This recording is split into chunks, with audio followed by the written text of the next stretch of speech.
About to call probably one of the craziest things you're ever going to see. It's a world premiere game mode.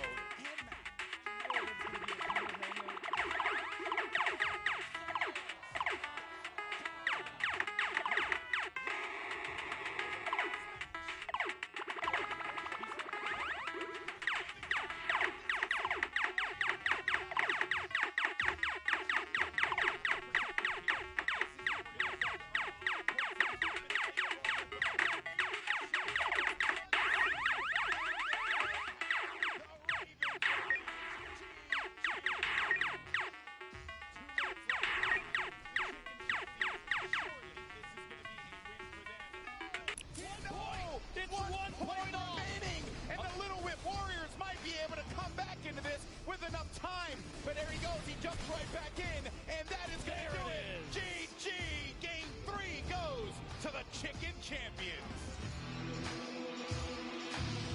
Every single person to keep in mind, there's a ton of stuff going on here, not just Fortnite. It's just a good time all around, man.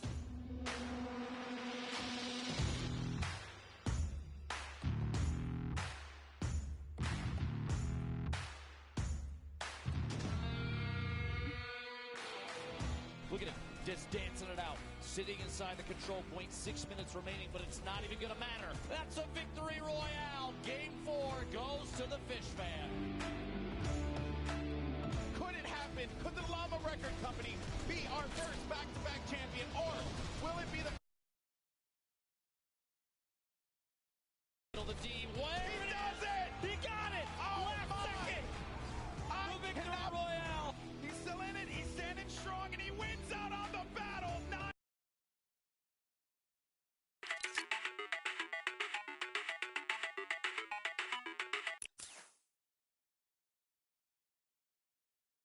Oh my gosh, congratulations! Give it up one more time for the Llama Record Company!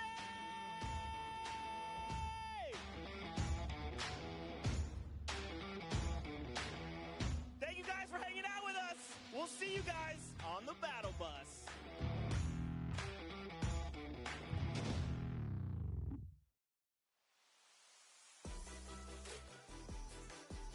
Welcome to the World Cup Creative Trials Qualifiers. 8 different maps were created, hosted by Scissors, Ninja, Lachlan, Gotaga, El Rubius, Tamoya, Hand of Blood, and Achin and Danyan. For the whole world to rise to the occasion in hopes of scoring big. What? The top 3...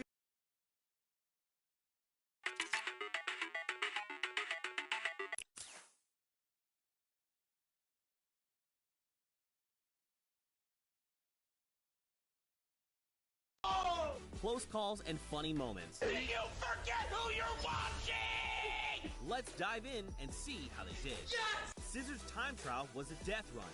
Mind-blowing times were recorded with flawless runs and impressive strategies. Yo, I've not seen that strat ever. That's insane. At the end of the day, they had their top 3 from Scissors' time trial. That has got to be the most impressive speedrun I've ever seen on any of my maps. Hi, I'm Tyler H, Zan YT, and Suzu. Just watching someone destroy my map like this makes me feel so happy. Congratulations, everybody. GG's in the chat. And then there was Ninja's trick shot map created by KK Slider and Blue Drive. Mad style points were earned.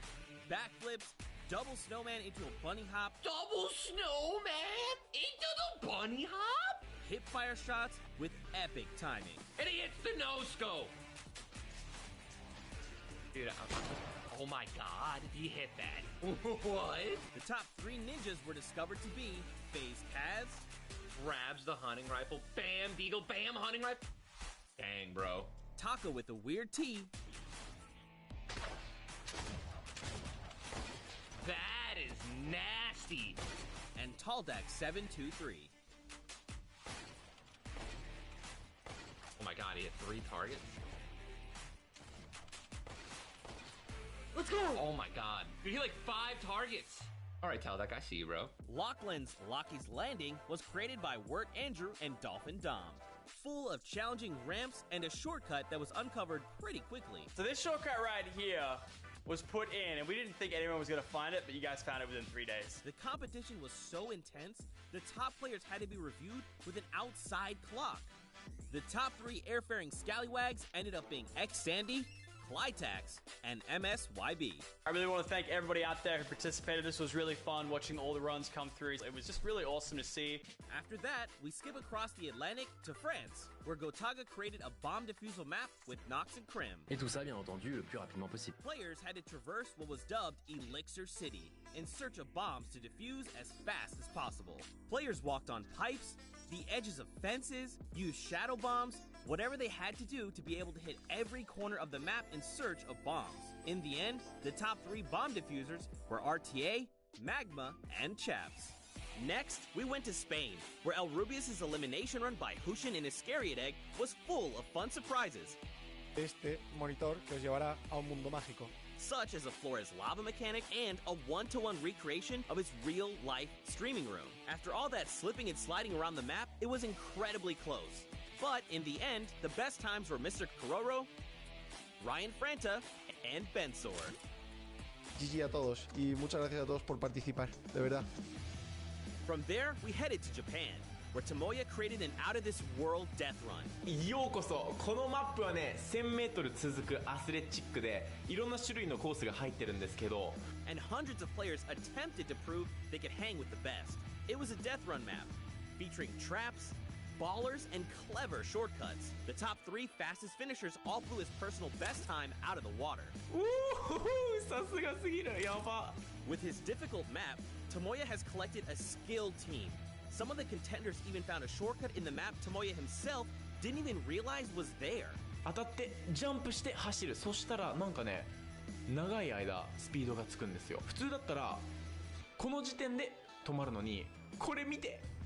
やばすぎるでしょこれ。 Tomoya has his work cut out for him to keep up with his stack team in New York, led by winners Dracius, Huijim, and Kutox. この3人と一緒に僕ね、クリエイティブワールドカップ頑張りたいと思います。みんなよかったらね。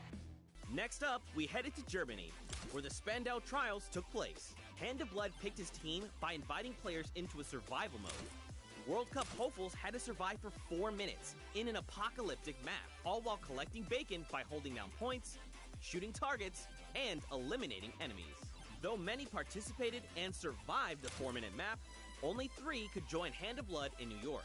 The highest point earners were Svenos, Alex JJ, and Carnifex GG. Our final qualifiers challenge in Latin America was maybe the hardest one yet. Mas relativamente tranquilo. Danyan and Achin teamed up for the most exclusive creative trial, with only 2 open slots on their team. El mapa con el que ustedes van a estar participando cuenta con 100 niveles o 100 desafíos diferentes. Hay unas cosas muy sencillitas y otras que tienen un poquito más de complejidad. In a brutal death run map created by JDuth96, players had to complete the courses as fast as they could, and reach all 100 checkpoints to prove they had what it takes to play on the Fortnite World Cup stage. Tons of players attempted this death run in an effort to nab one of those 2 top spots. In the end, a few players got really creative, and 4Turtle and Stewart claimed the last 2 seats at the creative finals. And with these last 3 qualifiers in the bag, we're ready to bring these 8 teams to New York City to compete for a $3 million prize pool at the World Cup Creative Finals. Be sure to tune in on July 26th when we kick off the biggest competitive Fortnite weekend of all time.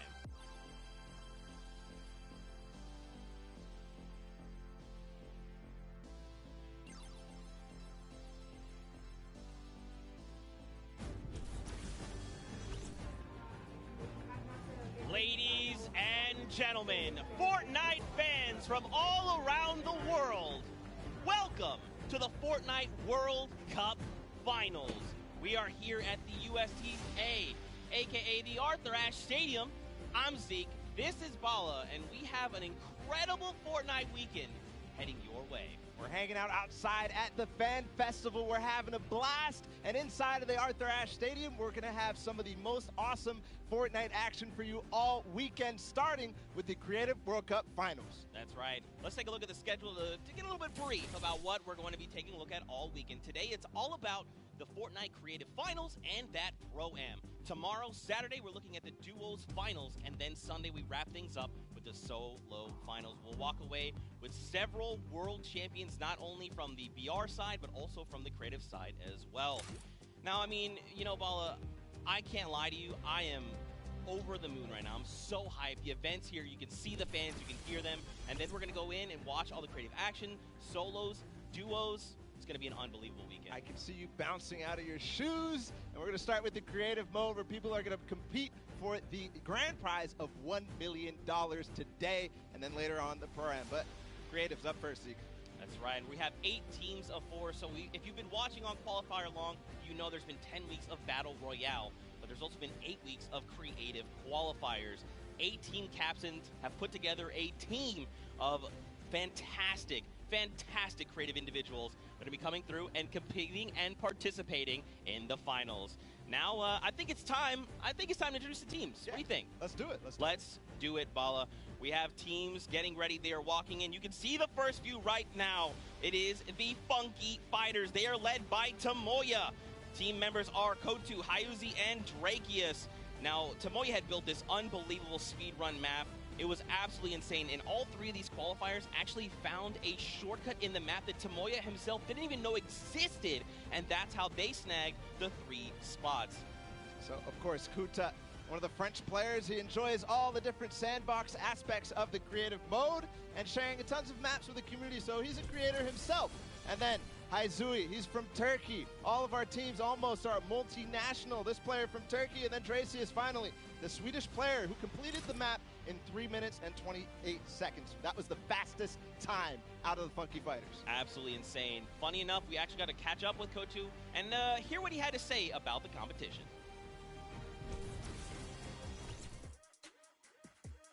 Hello, I'm Kuto from the Funky Fighters. I'm gonna win this World Cup because I am the only pro player in all players.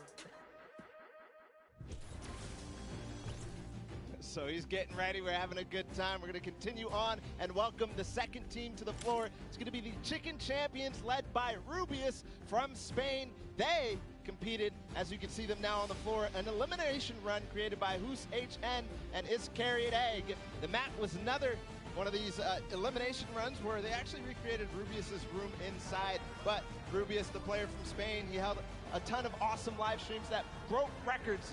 That's right. Teammates are Bensor, Karoro, and Ryan Frenta. Now, of course, Bensor is from Norway. He's looking forward to playing here in front of this live audience. Very much excited. Karoro as well from Spain. He's only one of 2 controller players that are actually participating in the Pro-Am, so that's a pretty cool fact. And of course, let's not forget Ryan Frenta. He's from USA, and he aspires to be recognized as a speedrunner in the community. You'll love to see it. Yeah, also currently in college, enrolled in Michigan. So that's awesome as well. A student doing his homework. Let's see if these teams did their homework ahead of the competition. Bensor, what did he say ahead?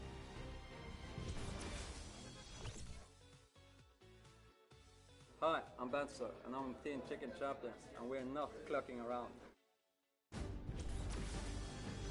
I mean, I meant a few words. You know, if you're ready to compete, you're ready to compete. Now, of course, we have 4 teams to take a look at. Let's head on over to the Fish Fam. They are led by legendary community and death runner Scissors. You've got Tyler, you've got Sand, and you've got Suzu up on that team. And I mean, honestly, this team is pretty dang good. Yeah, absolutely. Led by Scissors, one of the creators of the kind of game mode within the creative mode, the death runs. We'll see what they're going to be competing later on, but Scissors has put together a strong team, and he's a leader too. So I can't wait to see what kind of chemistry the Fish Fam has put together with the rest of their teammates. Yeah, and actually what's really cool about this is all team members are from different places. Scissors from the USA, Tyler from Canada, Zan from Denmark, and Suzu from Belgium. And funny enough, we actually had a moment to catch up with Tyler, get his thoughts on the competition.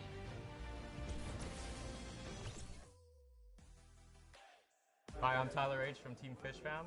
My group of players were the first people to qualify for the Creative World Cup, and we got the godfather of death runs himself, Scissors, on our team, so we're definitely going to take this home. There's no competition for us. Some strong words, some confidence coming out there. So we're going to continue on and welcome. They're on the floor right now. They're serving it up. It's time for the trick shotters of the Little Whip Warriors, led by team captain Ninja. And they competed on a trick shot map, one of the most unique out of all of them.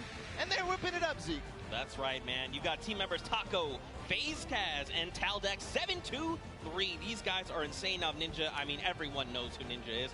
Taco, he's from the USA. He used to play on console but switched to PC back in Season 4. You've got Kaz. He's also from the USA, and he started playing Fortnite just 2 days after Battle Royale was released. And then Taldex, he's just looking forward to playing games with his teammates. You know, he's looking forward to being here on the stage. Look at how excited they all look. Yeah, absolutely. Kaz had some words ahead, as everybody else did, so let's listen.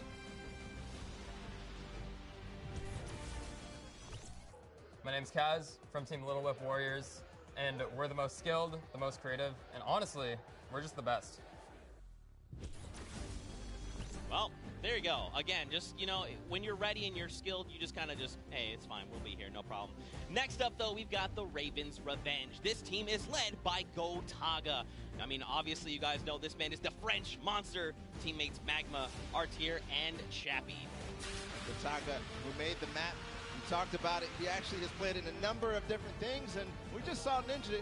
He actually once lost 19,000 in a rock, paper, scissors game against Ninja. That is an unbelievable sum of money. I mean, sometimes these things happen. It's during a charity stream, so, you know. Yeah, it's all for charity. That's what this is all about at the end of the day. A little fun fact as well, Gotaga's, his trick and creative map was actually called Elixir City. We kind of talked about that a little bit before the pre-show. We're like, that is a dope name. But, you know, we've been hearing from the players. Next up, we're going to take a listen into Magma and hear what he has to say about being here today.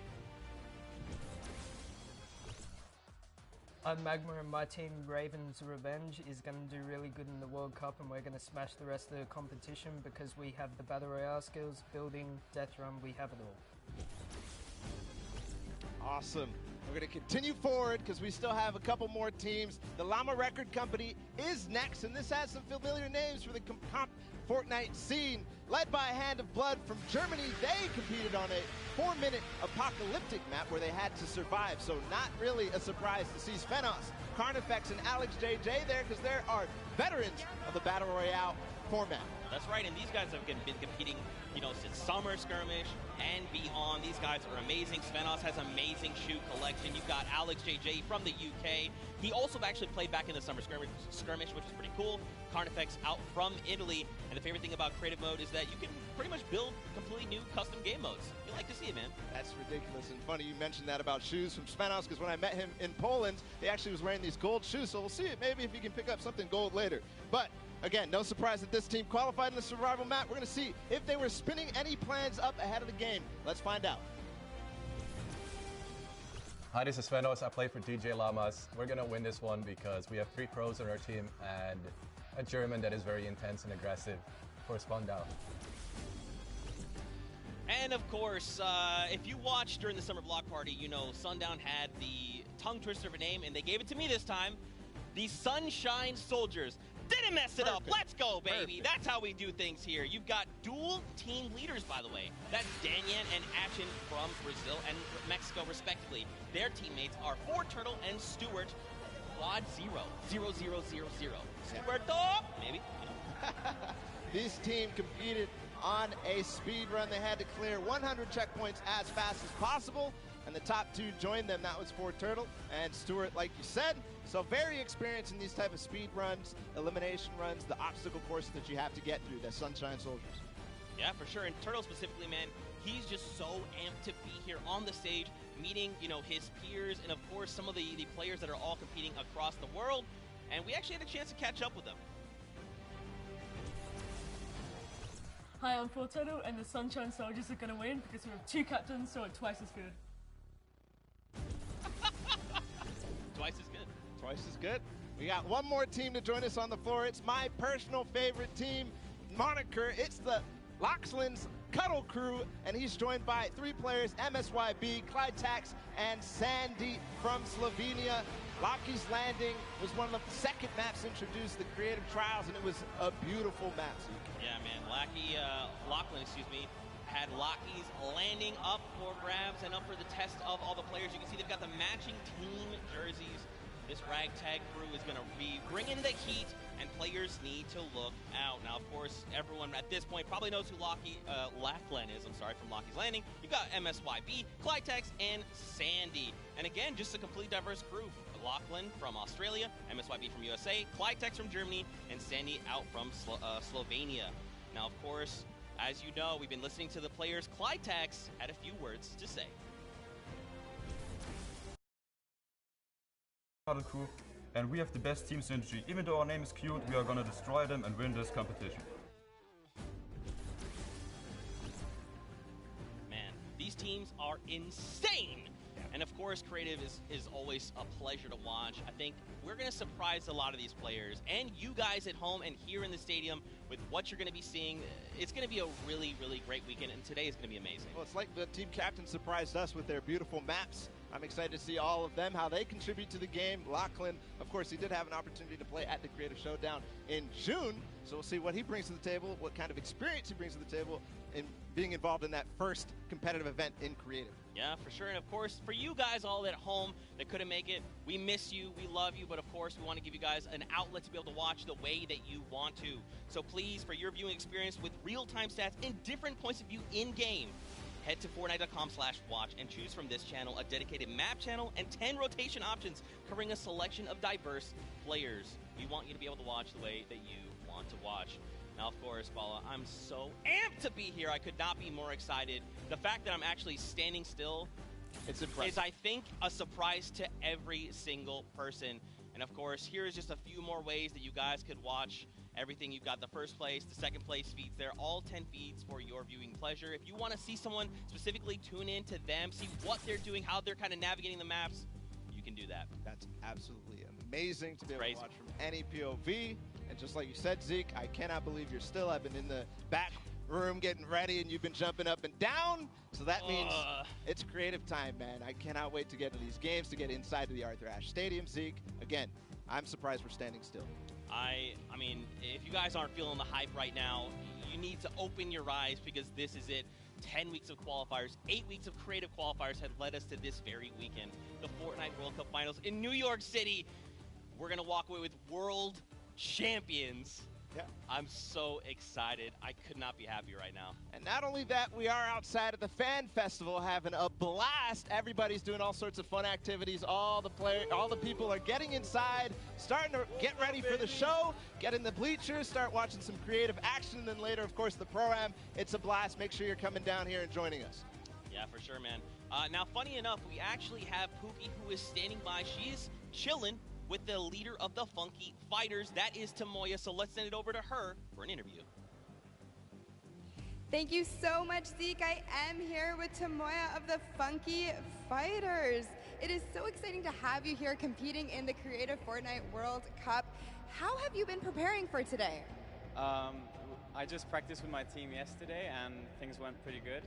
And we didn't have as much time as I thought we would do, but we played really good, so I'm pretty excited. Yeah. That's awesome. Team synergy is definitely important. Now, do you know any of the other competitors that are going to be here today that you'll be facing? Do you have your eye on anybody? The Death Run map, I think, is going to be the most competitive. So, yeah, I'm excited to do the Death Run map, yeah. So, I mean, Scissors is very well known for his death runs. Do you think you'll have any competition with him? Yeah, I think it's going to be really hard beating him, but my map was also a death run, so I think my teammates have a good chance. Well, I wish you the best of luck. Thank you so much for taking the time to speak with me. Zeke and Bala, back to you guys. Oh, man, the hype is building. Now, guys, the show is getting ready to start, but there it is. You've got the 32 players, 19 countries represented across 8 different teams. The Fortnite World Cup Creative Finals are about to begin. You ready? I am ready, Zeke. I'm ready to run inside, so without further ado, let's send it inside to kick things off.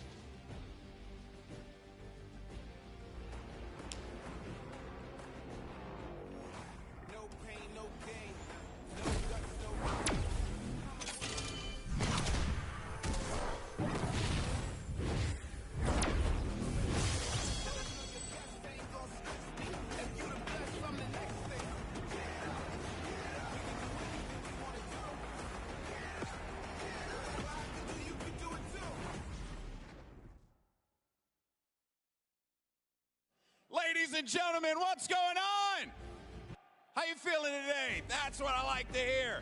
That's what I like to hear. Welcome everyone to the Arthur Ashe Stadium. I'm Golden Boy, your host, and I couldn't be more happy that you guys are here in my hometown of New York City. It's actually quite nice for me because that means I don't really have to travel that far. It's pretty cool. That being said, we have a lot of cool stuff that's going to be happening here today. Not only do we have the Creative Showdown, but we also have the third Fortnite Pro-Am that's about to go down. It is going to be incredible. You got some of your favorite content creators. They're going to take that stage and battle for your entertainment. Now, you know that we saw a few of the players that were coming out here.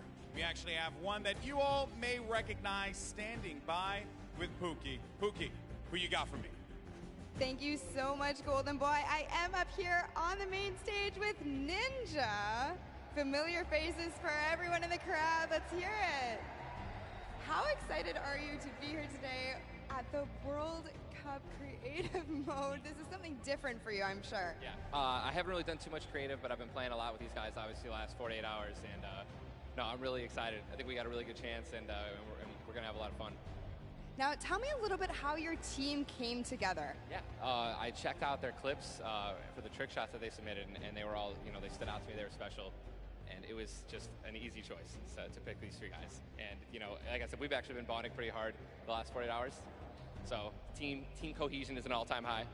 Team cohesion, I love it. We should have named you guys the Ninja Trick Shot Warriors, really. That would have been awesome, but there's no, there's a ninja skin kind of in the game, so, we could have had maybe some of that. That's all good. I like the little whip. I love my little ice cream. And anybody that you're looking forward to facing off against here today? Everyone here. Gotaga, he's my fellow, Red Bull competitor, essentially. And, Scissors, because he talks a big game. That's it, yeah. Those two guys, I'm looking out for them the most. Well, he does talk a big game. Let's see if he can back it up today. Thank you so much. I wish you all the best of luck. Golden Boy, what do you think? Well, I think that's pretty awesome because the good news is we got 8 great teams that are going to be playing for a $1 million grand prize in 3 very creative modes, which means today's really all about fun. And who better to have some fun with than none other? You got Monster, Sundown, over at the cast booth. Take it away, fellas. And boys and girls, Jonesies, Bonesies, and everyone in between, welcome to the Fortnite World Cup Creative Finals. I'm one of your casters, Sundown, joined here by Monster. Monster, how you doing today, man? Doing great. This is the moment we've all been waiting for. 10 weeks of qualifiers, and it's all coming to life. And this is what we're here for. Yes, after the 8 trials now, what you'll be seeing on the stage will be 4 sets of 3 matches in 2 never-before-seen maps, and a little refresher coming from the Creative Showdown there with Sky Station Showdown. It's going to be incredible. That's right. So you guys have seen the Sky Station before. Lucky for them, they get to kind of come in here, prepare, kind of prepped up. But there is so much more that is going to happen that hasn't been unveiled today. Oh, and I mean, it's seeing the adaptation across these sets is going to be incredible, and they're going to get a chance to revisit them at the end with a little remix, but we'll get into that here in a second. Let's check out the overall scoring and how these guys are going to be competing and how they will win. So, as we said, that first set is Sky Station Showdown. Junkyard Juke will be the second one. Set 3 will be a never-before-seen World 1, and then set 4 will be the Golden Games. Now, the Golden Games will comprise of a singular match from each one of the other 3 with, as I said, a nice little remix on it. And the Golden Games is worth a golden llama, while all of the other sets are worth a singular silver llama. How do those llamas add up, Monster? Yeah, you want to accumulate the most llamas throughout each set. We're treating each set as its own individual thing with a couple games in between. So they're going to get a couple runs at it, and you just want to do the best in every set and get those llamas so you can take it all home. Yes, now the winner of the set will go through, and in case there is a tie, it will come down to that golden llama. The golden llama will trump all. Now let's get into the prizing, which will also determine a little bit of the scoring. We'll take a look and we'll throw that up there for you. And the way it ends up working is from top to bottom. Each one of these contestants will be winning money. So everyone is a winner in there, but first place ends up deciding that. And this is per the individual matches, and it's cumulative. It won't carry over through the sets, but they're still taking it home at the end of the day. So you definitely want to get in the top 4 to bump up that score. Yeah, that's right, and that is every game. Per match, we have a big winner. Of course, it's going to be divvied out between everyone competing, but come on, with the amount of games that's going on today, this is incredible. Yes, that is across 12 of matches total, so tons of chances to win prizes from all of these guys. Let's take a look at the roster and all of the teams who will be competing and give you guys a quick little overview. You can see Chicken Champions led by El Rubius, Sunshine Soldiers, got that one right too, Zeke, with Danyan and Achin representing as the captains, Funky Fighters with Tomoya, Karoku represented by Lachlan. But we got to give some love to the Ravens Revenge. You can see them up there, Little Whip Warriors. We already kind of touched base with Ninja. Llama Record, which you talked about a lot coming up into here, and of course the Fish Fam, who's going to be led by Scissors. And these are some of the creative kings. They've been able to go through, run, qualify. A lot of them have had the world run, or not world run experience, excuse me, but in those death runs where they were doing the qualifications, but there are also some combat aspects. So we've seen Sky Station Showdown before. You know, there's going to be a little bit, I don't want to say advantage, but they might be a little more at home when you're actually firing bullets, building out, and trying to get those rotations in.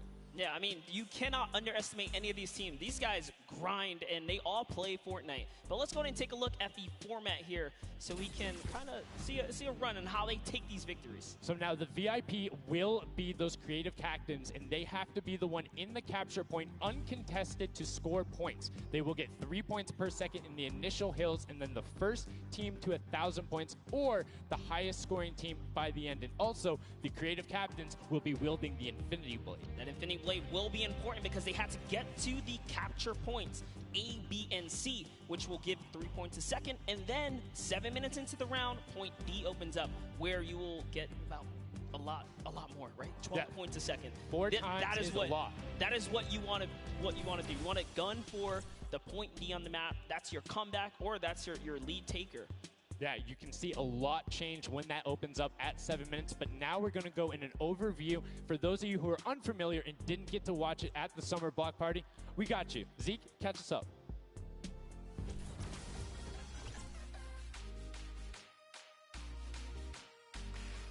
This map is a collaboration between Team Evolve and Epic. Now let's break down how it all works. For this very special event, we are bringing you an exciting King of the Hill style game built in creative by Team Evolve. 8 teams of 4 players will start at their home base on the edge of this massive flying city. Together they will push 3 capture circles, racking up points by holding them down for their team. As each team heads toward the capture points, they'll need to protect their team's VIP, who plays a key role in this game mode. If they get eliminated, they'll respawn at the team's home base. The VIP is the only player who can earn points for your team while in the capture circle, earning 3 points per second.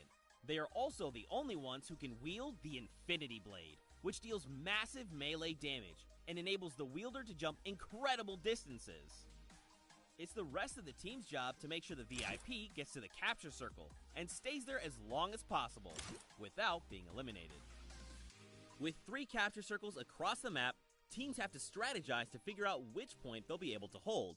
Pay attention to your surroundings, because if lots of teams are fighting for the same point, there could be an open circle elsewhere.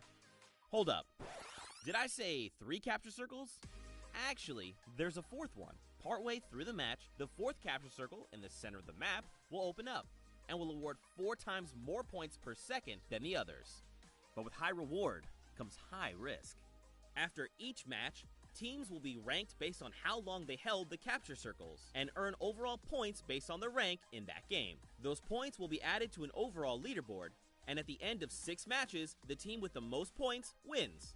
Let the showdown begin.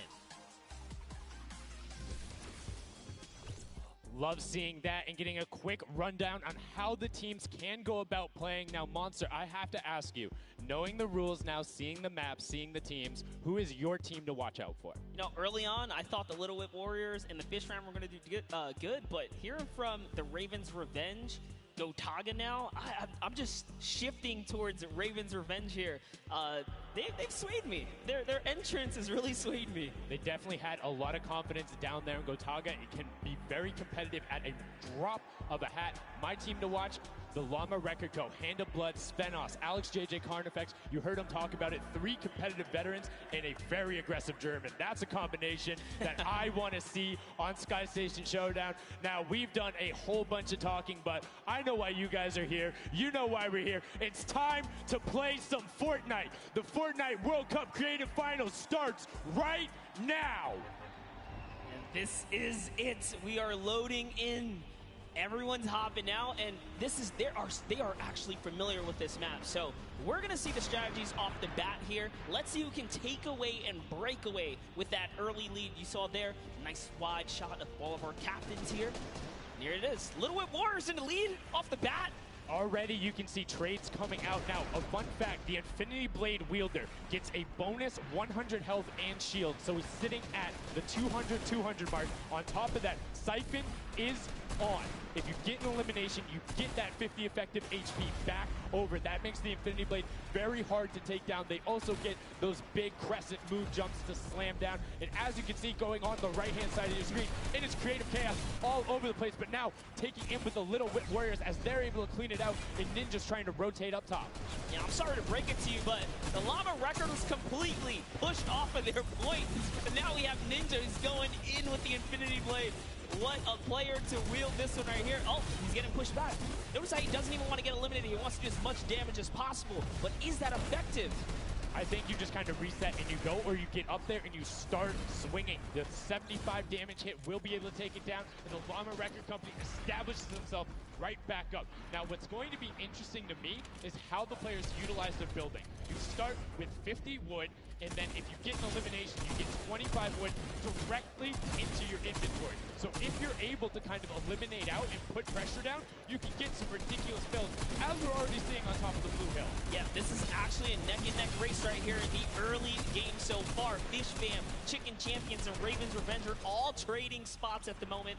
And Sunshine Soldiers comes right on in to wipe that up and get them out of there. And nice job for Stewart. And look at the Cuddle Crew across the way, just now getting their first points because they've been contested the entire time, whereas Llama Record Company has only had one team coming up towards them. Another thing to note, let's talk about the loadouts here, Monster. What are they rocking? They're rocking everything that you can get in the game, from blue tactical AR up to that hunting rifle. So you have the long range, you have the close range, you have the AR. You kind of just pick and choose your battle, what you want to use. And the one thing you're missing that the Infinity Blade wielder does not have will be 9 impulse grenades. So everyone has a bunch of mobility to be able to get up there. But you see right there, Scissors able to cut down a bunch and get a decent amount of timing. Let's take a look at the score. Little Whip Warriors climbing up, but it is only a 5-second uncontested lead, and they're building on it. Right now, not a lot of points have been scored, which means when that hill opens up at 7 minutes, it's going to be that much more important. Yeah, this is going way better than I expected. There is no one dominant team so far. But the Little Whip Warriors are doing so great right now. There goes Ninja, and he does get traded out. Raven's Revenge kind of takes it back over. Will Gotaga's squad manage to hold it down for long enough to get their, points in. Don't forget, he has to clear out the point. If there's someone on it, you're not going to get anything. Right, and as soon as you're up there, teammates are not building for you, you're exposed for the entire map. Everyone else is able to see you. You can see Rubius going in, but the double tack plus the Infinity Blade wielder of Hand of Blood. This Llama Record Company team is looking to go platinum with a great defense of their point. There it is, very nice. Finally starting to earn some points, trying to break that, triple digit. Hand of Blood, little fun fact right there. His dog Falco is Germany's second biggest dog influencer on Instagram. That's impressive, but I wonder who the first biggest is now. That's like, is there a statistic for that? Like, you go down the line? But one thing I do want to note for Hand of Blood, look at the eliminations coming out of the Infinity Blade. Already sitting on 7 and being aggressive. As the more he gets that siphon going, the better he's going to be. But the Chicken Champions come out on top there. No tender defenders are going left. Able to hold the top, and now crawling their way back up there. They're only about, 10 seconds or so behind the Funky Fighters? Dude, wait a second. Where did the Funky Fighters come from? Suddenly they're at the top here, and the Little Whip Warriors have not managed to earn any points. Sunshine Soldiers looking to kind of ruin that festival up top, but it's Tomoya. We touched with him with Pookie early on. He said, you know what, he chose his players, specifically because they're great at death runs, but it looks like they battle it out too. they're doing a very good job of making sure they go at the same time. You can see Tomoya here being patient, doing everything he can to try and find an outlet, but he doesn't want to commit before his teammates are there. He's waiting for Kutu. There they are. Kutu coming up with them as well, and the fight is on, but we switch back over to Scissors just chopping it down, but the fish fam is a sushi there as the retake happens. That is actually crazy. Watch him kind of wait there, prepare the ambush. His team comes up and they collapse on the point, and bye-bye fish fam. And notice they had enough mats to completely encircle the top, but the Infinity Blade will be able to come right out. So instead, Tomoya jumps straight up to just stall out a couple every seconds, because every second matters. As you see, Kutu also on 8 elims right now. The sword players putting in work. We have a bit of a tie up top. Funky Fighters and Fish Fam. Llama Record so close as well. This is a close one for the run in the top 5 so far. And I like seeing the Funky Fighters using impulses out of spawn. You get 9 of them, so it's great to throw them off to knock other people off the point, but use 3 to get a little faster. These guys are all very experienced in terms of navigating basically every part of creative and battle royale, so they can use those little quick impulses to get themselves more efficient. As you see Zan go down, Suzu go down, Scissors go down right there as Lachlan is just cutting them apart. But Tomoya, again, the Funky Fighters come out on top with the Infinity Blades at least, so no points going over right now to the Cuddle Crew. Oh no, the Cuddle Crew does not have the Infinity Blade wielder here, so Clitex has to kind of hold it down for now and wait until the leader, the team captain, can get up to the top. If Lachlan gets there in time, he might be able to, but nope, they kind of lose their point of interest, unfortunately. And now Gotaga goes up and goes straight back down, not able to catch himself on the edge, so Raven's Revenge gonna have to wait a little bit before they get points, but have full control, and Gotaga unfortunately breaks some of his teammates' build there with the Infinity Blade. Yeah, you see Chappie. Chappie's from, you know, the USA. His favorite aspect of creative mode is actually 1v1 build fights, so this is why they're doing pretty good right now. And they kind of close it up. Looks like the Cuddle Crew has come back, but the Fish Fam is here to ruin that entire party. Can they shut it down? And Scissors survives just for a bit more. And again, you see every single time the Funky Fighters go up, it is never a solo person. It is always 2, most of the time 3. They get control and then they immediately box up. But while we've been talking about them, let's check in back with the scoring as we're now right around the 3rd mark and a minute out from that 12 point per second circle. And Ninja's team, the Little Whip Warriors, are Little Whipping all over as Tomoya goes up, comes back down, and the Xing Xing was not enough. Cuddle Crew takes him down. I actually love that strat. You don't see anyone else really utilizing the dive straight up into the air to kind of disengage off the pressure. Ninja's doing a great job chopping up here. He's already at 8 limbs. That, never mind, make that 9. That was Gotaga who went down right there. And they finally get another run at, you know, advancing the lead here. And they are slaying out, too. Yes. You see every single one of them almost to the double-digit marks. But Taco, hello. That was your head. Yeah, you got to be careful because, hey, if all you're doing is sitting there rifling, that's fine. Somebody's going to take a hunting rifle and make you pay. Lachlan goes up. MSYB is just behind him, and Lachlan is able to take that one over. Taz is trying to do everything he can, and he does get Lachlan, so good delay coming out from there, but opening up about a 20-second lead. But here we go. 3, 2, 1.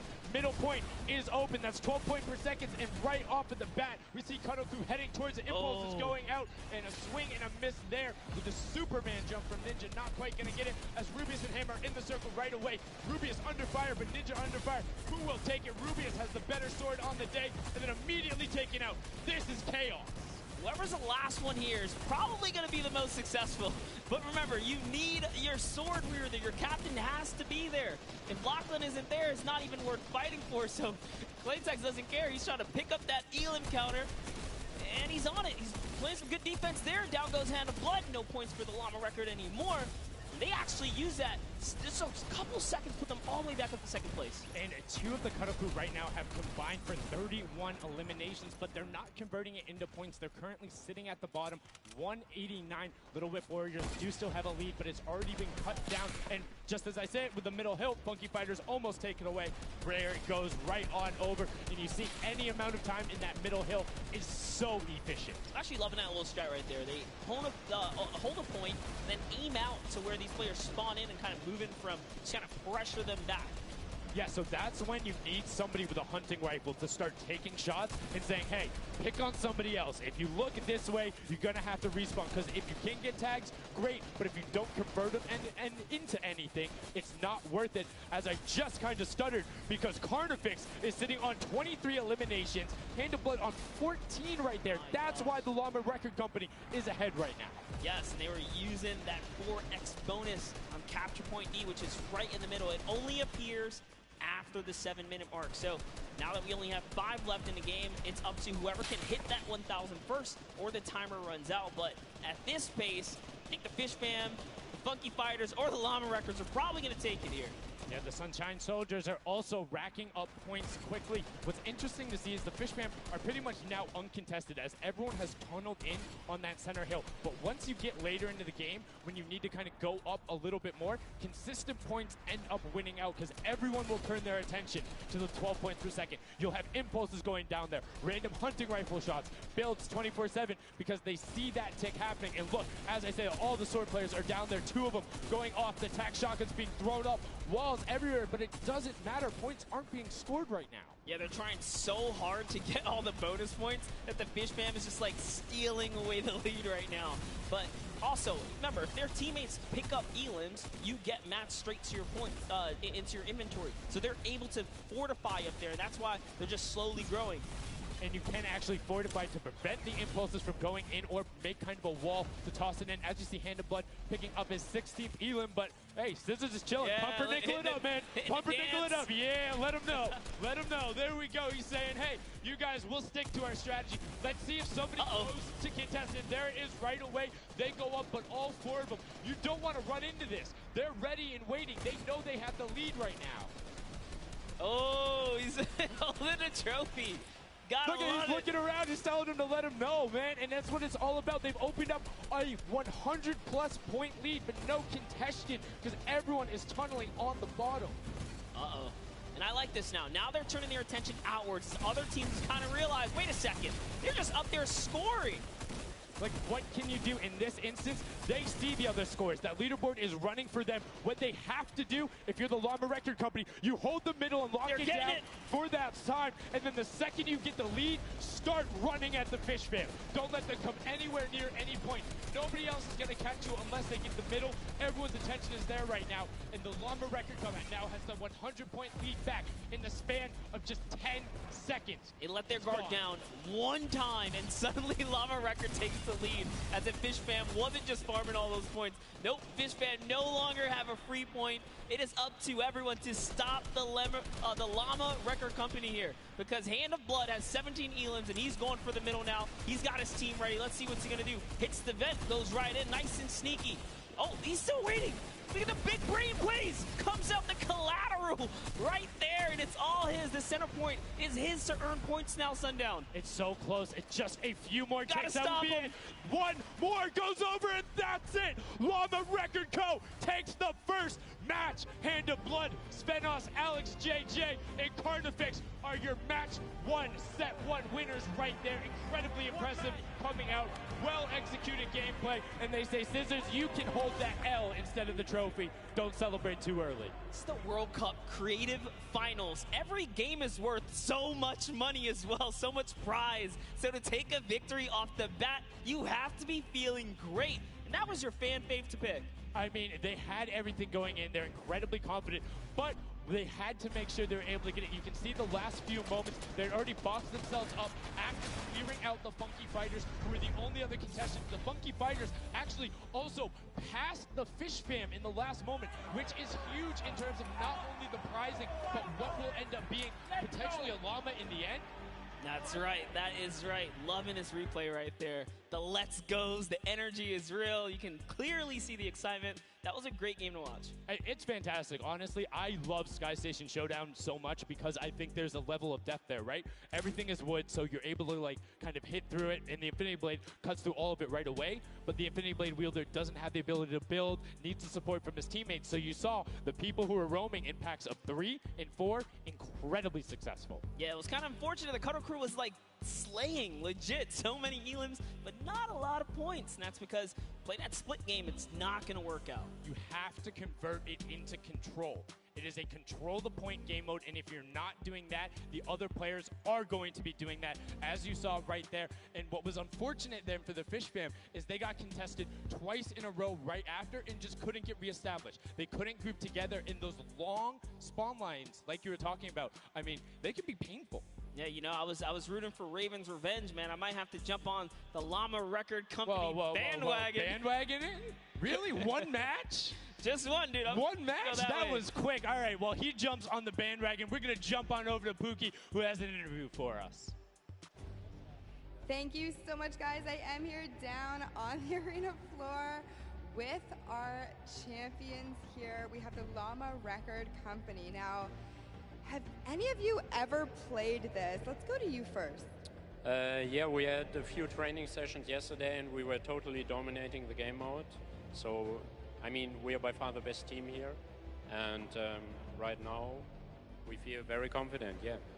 Well, you certainly played, like, you came a little bit from behind there. So your strategy was kind of like to get those points that are slower accruing at the very beginning and then kind of go into the middle and kind of start dominating near the end. Who made that call? I mean, that was pretty much me, yeah. Like, we know that at 7 minutes, like, the middle just opens up and you get like 12 points a second instead of 3. So, yeah, we decided to work on that. We weren't that good at first, but we got a strat going. So, yeah, it went pretty good. Speaking of strategy, are you going to carry that into the later games? You're going to change it up? We're just going to do the same thing. Hopefully no one follows us. I mean, now all of your competitors have heard you say that, so we might have to discuss strategy a little bit when the microphone gets turned off. Now, finally, for you over here, how does it feel being here, playing in front of this massive audience? It feels amazing, like it's just a dream coming true. Thank you. And for you over here, you've traveled all of this way to just be here, be at the World Cup. Is it surreal? How do you feel about it? It's an experience. It's really nice. Yeah, and we love Spando. Yeah. All right, well, we'll talk about that. You guys got to educate me on that. Not sure what that is. Thank you guys so much. Congratulations on taking the first game. Casters, back up to you. Thank you so much, Llama Record Co., Hand of Blood, Spenos, Alex, JJ, and Carnifex taking the very first match of the Creative Finals, the first match on this stage. I mean, it was an impressive format. They clearly had a strategy they wanted to execute on. It took them a little bit to get there, but over the course of the game, they were consistently accruing points. Yeah, I should have known last night they were going to do good. Saw them on the hotel lobby. They were hanging out, literally as a crew. One of the only creative teams that I saw sticking together like a squad. Should have put my money on it. Like I said, bandwagon. It took less than one match in an interview, and he was like, oh, yeah, I'm fully on board. I'm no so problem. convinced. It's all good. This set has been so exciting. I mean, who are you looking out for? Who can contest them? And what do you think the next step is to shut them down? They say, hey, we have a game plan. We're going to do the same thing. And I agree. If it's not broke, don't fix it. Like, stick to that if you're going to keep winning. But what do the other teams do to now make them uncomfortable? How do you go challenge them? I mean, honestly, we saw a lot of that team play out of the Fish fam, right? You wait for your Infinity Blade wielder to come up and then get the team to back them up. You have to work together. And remember, when you catch an elimination, you get mats for it so it can help you build. Yes, mats and the health back, but the first match is done. The second match is kicking off right now, and we will have a pretty good idea of where we're going. I'm excited to see if they can repeat, and now the second match is underway, and right away you can see some players sprinting out, some opting to take some hunting rifle shots as Lachlan grabs that Infinity Blade and goes straight up. And you can see you can actually make it to the top if you hit the vent, jump, and then jump again. 2 jumps right away. Fish fam and chicken contenders. God, awful. Chicken champions. Apologies. Tenders, chicken what? You trying to eat some tender defender, chicken tenders. I know, my fault. All right, here we are. So this time around, the Sunshine Soldiers actually managed to get some points off the bat. Very good for them, but Little Whip Warriors, same thing we saw before. How to take, you know, a little bit of the first big step here. I mean, Ninja, it knows those jumps. He's able to get around incredibly efficient, up to the top right away. But the early tack fights coming out, Tomoya able to ruin that one there, but then Tyler trades it right back out. And what's really is important here is about establishing control as a team. You want to stay together and just get your momentum rolling as Ninja goes up, followed quickly by the Little Whip Warriors. Ninja goes first, gets 1 elim, gets 2 elim as they swarm from both sides. So Ninja was up 2 from the back, 1 from the front. That was a very well coordinated retake. Love how they did that, and now they're all holding it together. Kaz holding on the backside, keeping these players off the ramp, but it's Gotaga's squad who's coming up the top here. It's Chappie, and Gotaga dives right on up into it, and doesn't matter. He just gets taken right down. This is what you need to do here.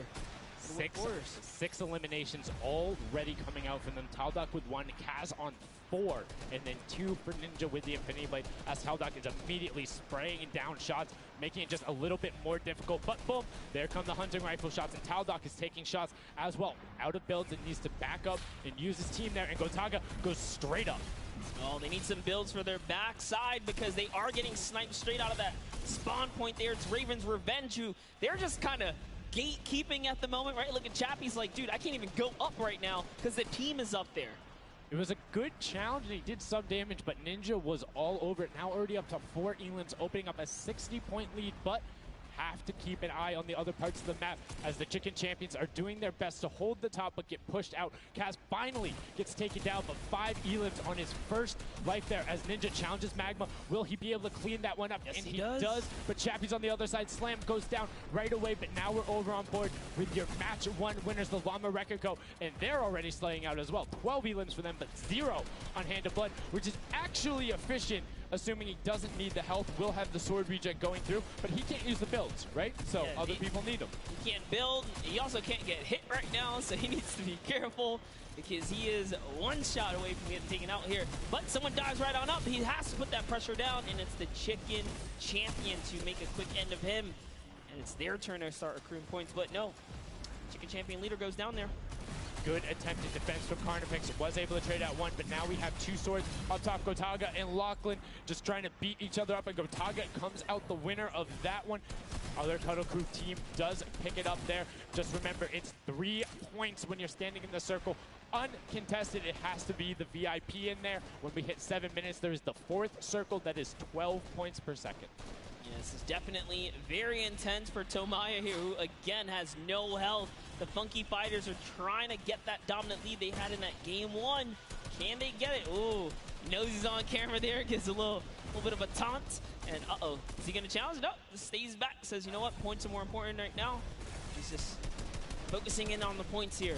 And you can see the Funky Fighters trying to prevent that ramp coming up. It's very efficient to just immediately, as soon as you come out, have 2 team members ramp up and to the left or up and to the right so you can get up to the first level. However, the Infinity Blade will break that in 1 shot, and you have a ton of rifle ammunition. All of these guys being maxed out on ammo. Let's see here. These are all the spawn points. You can actually see the banners hanging, so you know if you really want to focus in and kind of shut down a team, you totally can. And Llama Lords are not doing great this game. No, and this was the double jump I talked about. Ninja goes straight up. That's the first elim. He's going to be able to point his camera, go up, and challenge as soon as the team decides, but instead, going to save that jump to be more impactful. Raven's Revenge trying to get pushed out right here. Gotaga and crew doing everything they can, but Taldock is going up the back. Chappie gets taken down for Ninja's 8th elim, and he jukes him out, going straight back up top. Gotaga, does he have the health to take it? First swing comes through, and Ninja goes down. Yeah, he just needed another elim to put him back in the game. You got to get that siphon bonus. You don't get the heals. It's really rough, even with the Infinity Blade to heal up, because, you know, the heal time is kind of slow. It's very slow. You can see the tick going up there. It's not something that you're going to be able to rely on, particularly when other players are getting the siphon off. If they're the ones trading out the shots, they can quickly change HP, and those are long animations. But look at the challenge. The 3 different teams going up, and now it's just the Fish Fam and the Cutter Crew. Lachlan doing everything he can. Zan goes down, but tries to create a little bit of space, eats the headshot from Suzuhu, and disengages. Cutter Crew finally getting a couple points here. It's been pretty rough for them so far on this map here. Can see this struggle just a bit. The story has definitely been Ninja's supreme dominance so far. He's doing pretty good right here. And even with no health, says, you know what, I'm not going to give away 3 points. Might as well go for it. He was so close. Yeah, you can see him calling out the whites there on the sword, knowing they only need a couple more shots to get it as we switch back on over to the Cuddle Crew, who've established themselves there, but are still struggling to kind of get the points. The first time we're really seeing them all together, but Clydetex immediately gets ripped from the spawn. Yeah, Lachlan's team needs to represent. And there they are. They're finally starting to score it up. He's got a couple of eliminations. You can see X-Sandy here. 16 elim, so definitely has some Slayers there. Yo, they need to figure out their game plan because they're getting elims and putting things together. They have solid numbers. They're just not getting the right hill time. Maybe it's go somewhere else. You don't always have to go to the point that's directly in front of you. Go contest someone, or maybe just go mess with somebody at their spawn. Delay them so they don't rotate towards you. Like a number of times, as you said before, you can see where people are spawning. If you want to go deny a team, you can send somebody to deny them. Just know that player is coming back over and over and over with likely more resources than you. Every single time. And look at this. The Little Whip Warriors approaching that 400-point mark. And in just 1 minute, that new point capture D will be unlocked in the center of the map. And while they have a solid lead right now, just under 150 points, that disappears in the blink of an eye. That's about 15 seconds uncontested in that middle hill. That's just how valuable it is. But we saw the shift in gameplay that happened. Everybody tunneled it right away, and then the Fish Fam were able to get back up, but after that, kind of cycled it back in, and the center point became the focus and where the win was taken. And right now, Llama Record Co., you said they were struggling at the start. They're doing fine right now in second place, Monster. They're definitely creeping their way right back up. They're about to hit that 300-point mark there. Here we have Svenos just on the point by himself right now, waiting for Hand of Blood to come on up, hopefully. And again, no surprise, Ninja and his crew has found himself another point. And the way they've angled this build is brilliant, because if you come up the steps, you're pushing into somebody's right hand, and on the other side, you're blocked off, as Ninja then just drops down Stewart 0-0-0-0, and he gets picked up with the alley-oop from Gotaga, as Gotaga comes up with Magma 1, 2, 3. Ravens out of nowhere, but the Little Whip Warriors don't care. They're cutting down in 3, 2, 1. You can already see MSYB is down there. Alex JJ down there. Carnifex down there. They're trying to set up control right away. Llama Record go, but the impulses are raining from everywhere. Hand of Blood really tried to get in there early too, as did every other captain, but it was to no surprise, not effective. And you can see that the Chicken Champions are committing to the 3 points right now. Little Whip Warriors as well, while contention is happening down in the bottom. No Infinity Blade Wielder is in there, but the steady climb of points coming out of the Chicken Champions is going to be beneficial. But also, just like that, Llama Record Co. is a little bit off the pace. They need to get the center uncontested. However, this game, they have a lot more attention on that. Yeah, but look, Fish Fam's doing the same thing they did last time, just slowly, or actually, sorry, the Chicken Champions have adopted the strategy. Fish Fam are doing it too. You can see they're getting 3 points there. So there's 2 teams who are just hanging out up top, no problem. All the other teams right now are contesting. Raven's Revenge has control of the of one of the other side. So every hill is occupied and full controlled by a team, not being contested. Everyone else is looking at the middle. Yeah, and it's actually working. The Chicken Champions are right behind the Little Whip Warriors right now. They're almost in the lead here. They just have to kind of hold it down. Honestly, the Little Whip Warriors have to identify what platform they're on and go take it. Well, this is what happened to them last time. They kind of had a good lead and then stalled out. You need a game plan with the middle platform goes, and you either need to stick to it or, depending on the score, be adaptive. Because right now, Chicken Champions, they're being fine. As long as somebody isn't controlling the middle, they're going to be able to have that lead, and you can send one person to just throw impulses down there over and over. Just be annoying from the top. Here's Scissors. 6 elims, looking good on this other point, and now he's in the top 3. They weren't even close before, but just by slowly, consistently gaining points here, you can see they're breaking those thresholds slowly but surely, and Little Whip Warriors are no longer in the lead. Yeah, Little Whip Warriors actually unseated the Chicken Champions there from their control point. They're taking it over. They're trying to get it back, so that's a battle right now. But the Funky Fighters out of nowhere, middle hill, and all of a sudden, just like that, into first place, going to pass 700 in just a second. Nope, get pushed out, and now they're back in there. Tomoya going off right now. Llama Record Co. down there and trying to push him out, and you can see they're contesting it over and over again, but they're not getting the points they saw last game, falling off the pace. Yep. They are slowly just battling for this number 1. Chicken Champs kind of overtake it now as well. The Fish Fam not too far either. Everyone's so close here in the top 4.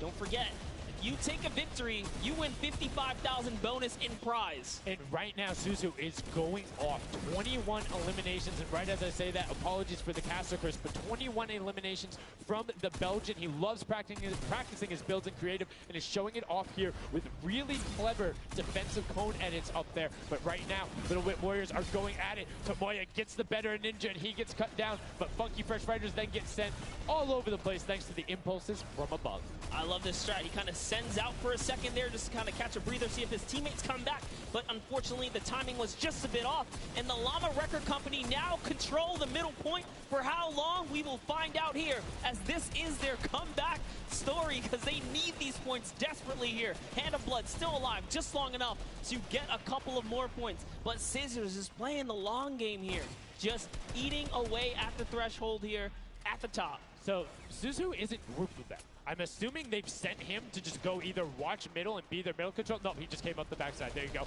And just like go flying at people as the Cuddle Crew come up in a very well coordinated pinch. 3 from the side and Scissors gets taken down. But the Funky Fresh, oh no!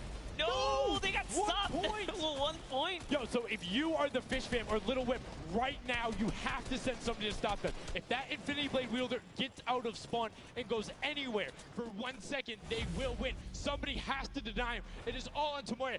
Anywhere he goes, it doesn't have to be the one near him. If he touches the middle, a singular uncontested second will be the victory for them. These are the final moments here, Sundown. Look at him. He's got a slight grin on his face. He wants to do it. Is this the point that he's going to make it? Here it goes. He takes the stake. He does miss. He's going back for it now. His team's up there. All he has to do is swipe just a couple of times. Can he win this straight? And he does not. And as you watch, check the points on the right-hand side. Nobody is climbing up by the 12s. And as they did, Llama Record Go gets the control there, but Little Whip contesting them right back. Funky Fresh Tomoya will be back and looking to find it, but the contestant is going for the middle. Here's Tomoya. He knows just a second in there. Uncontested will be enough. Can he get it? Oh, no, he doesn't. He got knocked down. The impulse grenade at the second he landed knocks everyone out. No one's in there. Can he find it? And he does. That's it. His feet touch the ground. The impulse doesn't go off. Tomoya takes it for the Funky Fighters with some brilliant teamwork. What an intense endgame, too. Get taken out at 999 points. Really, anything can happen in those final moments. I'm telling you, I love the Sky Station Showdown. Can't wait for more people to start playing. And the Funky Fresh Fighter right there celebrating with his team. You can see them just so excited, so happy. Let's take a look at this final replay. Now, again, we talked about it. The impulse is being a great denial tool. Right there as the player goes down, sent back out, goes in, but misses the jump monster. He almost had the flashiest ending ever. Just kind of diving in and wrapping it all up. But it was just good enough. Like you said, he only had to stay there for a bit.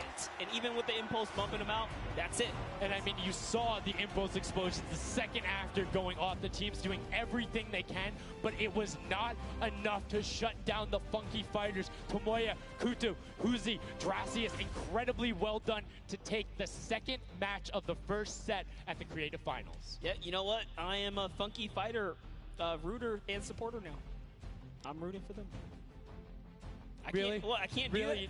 Okay, just gonna bandwagon right after. Yay, the next team who won. I'm their fan. But no, great performance coming out from them. And it's one thing we talked about, right? The adaptation that happens from match to match. Llama Record was like, oh, we're gonna stick to our game plan. That didn't work out.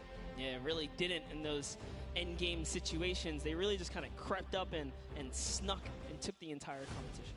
They did, and they were able to make sure that they got time in the middle when Little Whip and that team weren't able to get there. Llama Record and Little Whip were going at it constantly. Funky Fresh were just able to step there. Yep, and that's just kind of how it happens, you know? Now they find themselves one step closer to taking the Silver Llama for this set. Because remember, at the end of the day, these are just the games, but they have to take the entire set now. Now the pressure's on. The pressure is on, but the Funky Fighters have a little bit of pressure off of their shoulders because they know they got that top spot. And we have Pookie standing by on the top deck with the Pooks. What do you got for us? Thank you so much, Sundown. I am down here with our second game winners here. Congratulations, guys, first off and foremost. Now, I got to talk about the moment where you guys were just sitting. You needed 1 point left to win. What was that like? I was really nervous. Like, I was just imagining, like, losing with 1 point would be terrible. So we just tried to get 1 more point, and we did it. So It was definitely devastating. I was screaming in my seat. I heard all the fans in the audience screaming for you guys as well. So going into the next games, what do you guys think your strategy is going to be? Are you gonna keep doing what you're doing? Or are you gonna mix it up a little bit?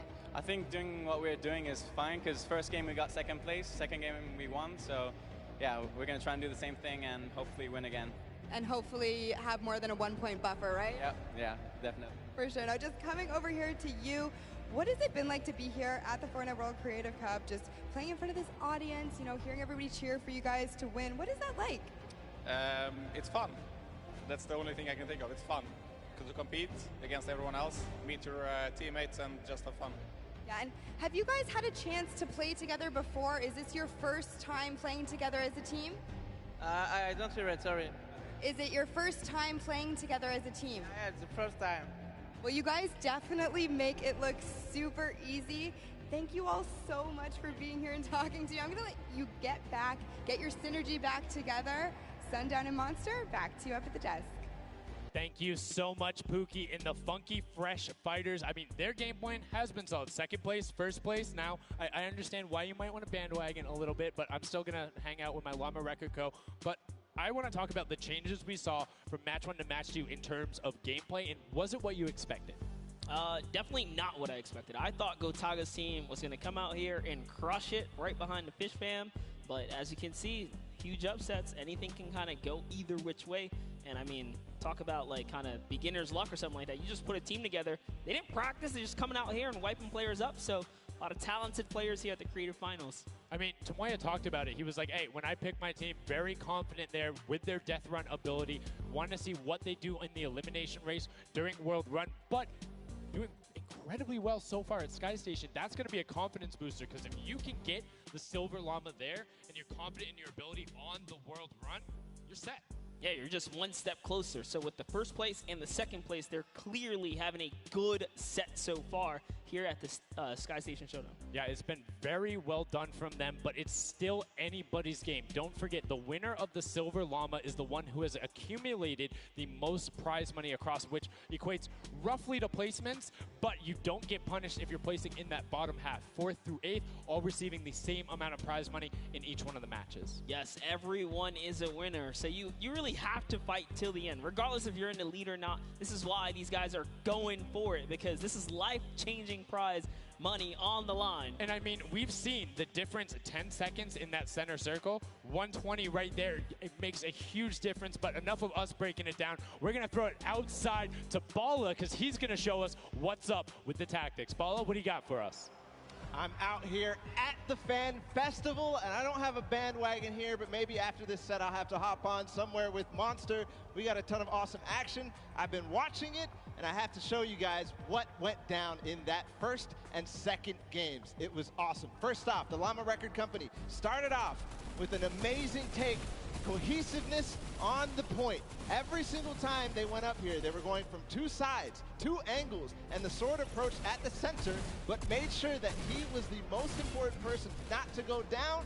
You see there, Hand of Blood and his teammates all backing up. He's gonna have an engagement on the side. These sword fights are really easy for him to just mow it down, but immediately as he realizes his teammates are up on the point, about to get up, about to push the ramps, he comes up from the side, slices and dices, but meanwhile, they ended up falling down the leaderboard. If you look at it now, where they're at, they're only in second place. Fish Fam was ahead of them.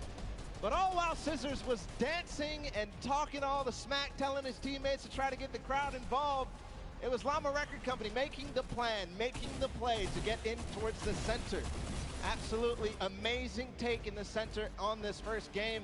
Led to Hand of Blood staying in that point and absolutely dominating with the super point there.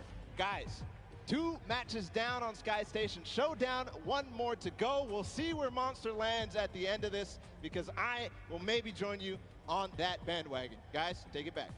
I mean, that's starting to get a little awful crowded, man. Real quick, you guys hopping on those bandwagons. But as you said, there is one more regular Sky Station Showdown match in this set. We will see it again later in the remix version during the Golden Games. And it's been so fun to watch the difference of players, who's able to be very strong with the Infinity Blade, how the pinches end up coming. And now in this third match, it's only going to get better from these guys. Yeah, definitely want to see some more of that kind of team work happening here. And why not just hop right into a game right now, right? Let's go see some more action here because this last game of the set is loading in right now. Yes, and this will be the final match of this set. Set one after this, a Silver Llama will be awarded, and we are in the match. It's Sky Station Showdown. Set one about to be over, and here we go.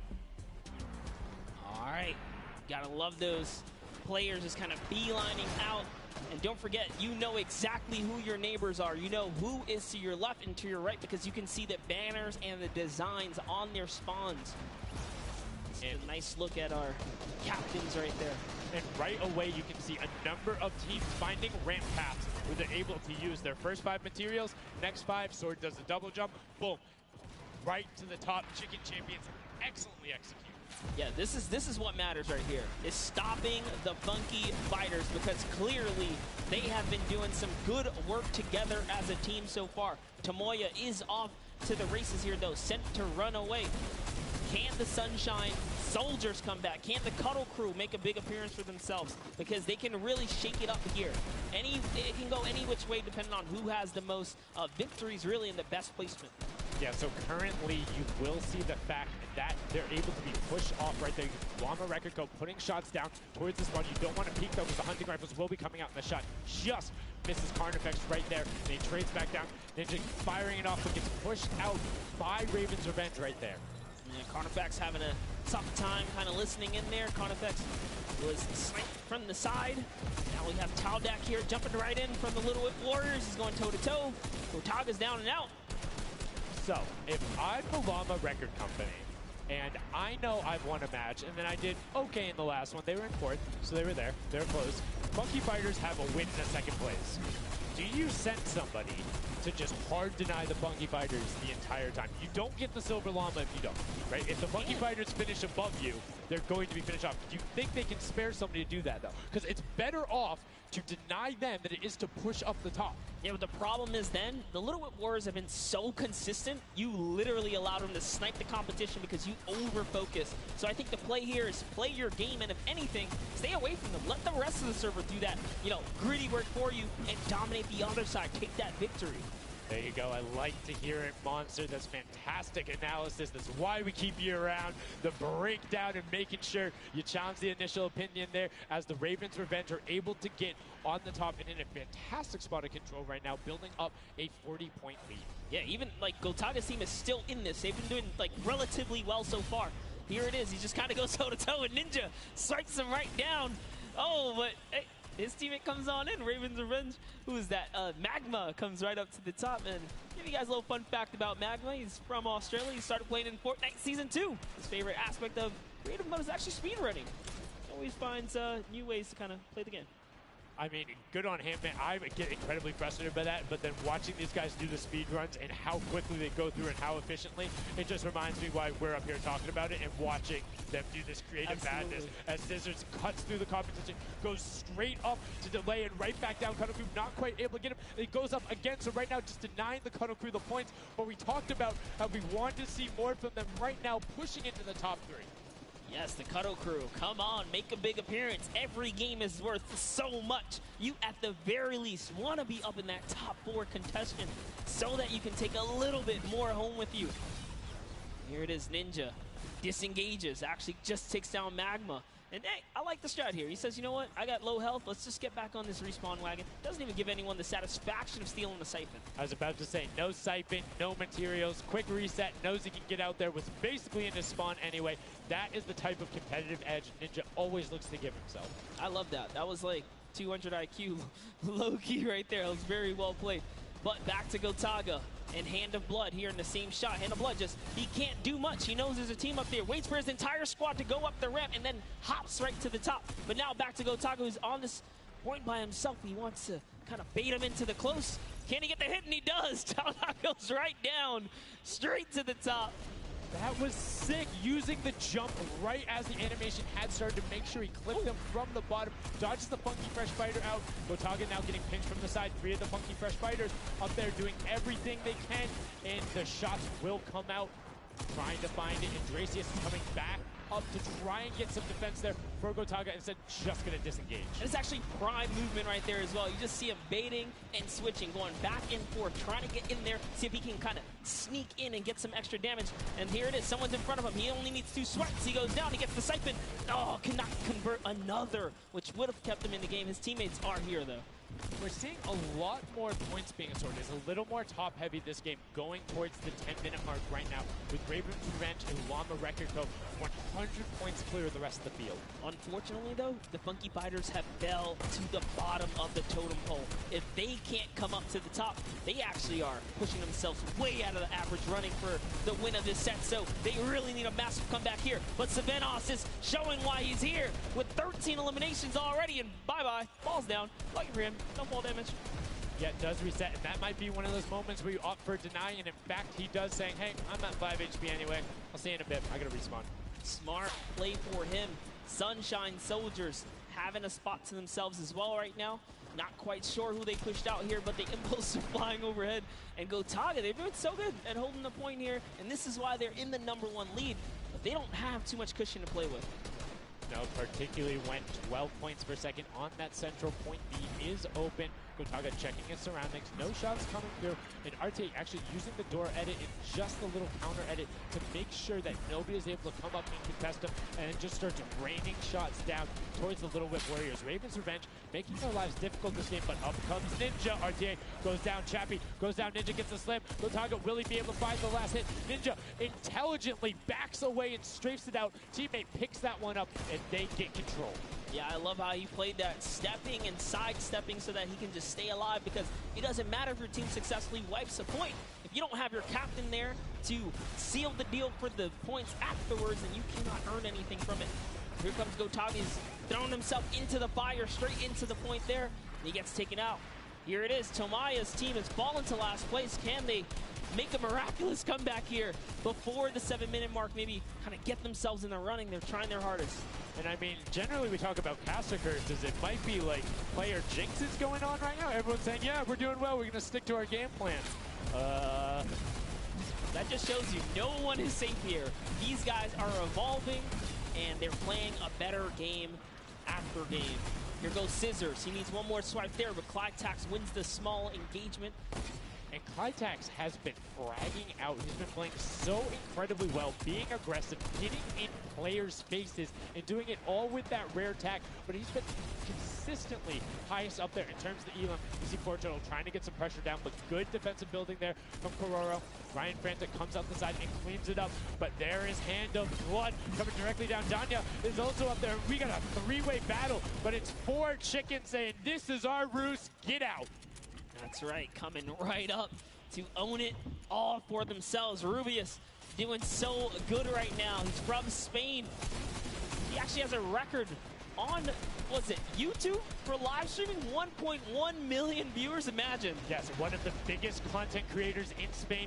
Will they be able to push down towards the middle? As you can see, Little Whip and Llama Record Company already down there. We've seen this story before as the Funky Fresh Fighters go in, but you can barely even hear the shots over the impulse grenades going off as everyone's like, no, we've seen how this goes. The Funky Fighters need this. The Llama Record Company need this. So many of these guys, it's riding on this game right here. They have to get as many points as possible. But even with the 12-point one, we haven't seen a lead like this from Gotaga and crew.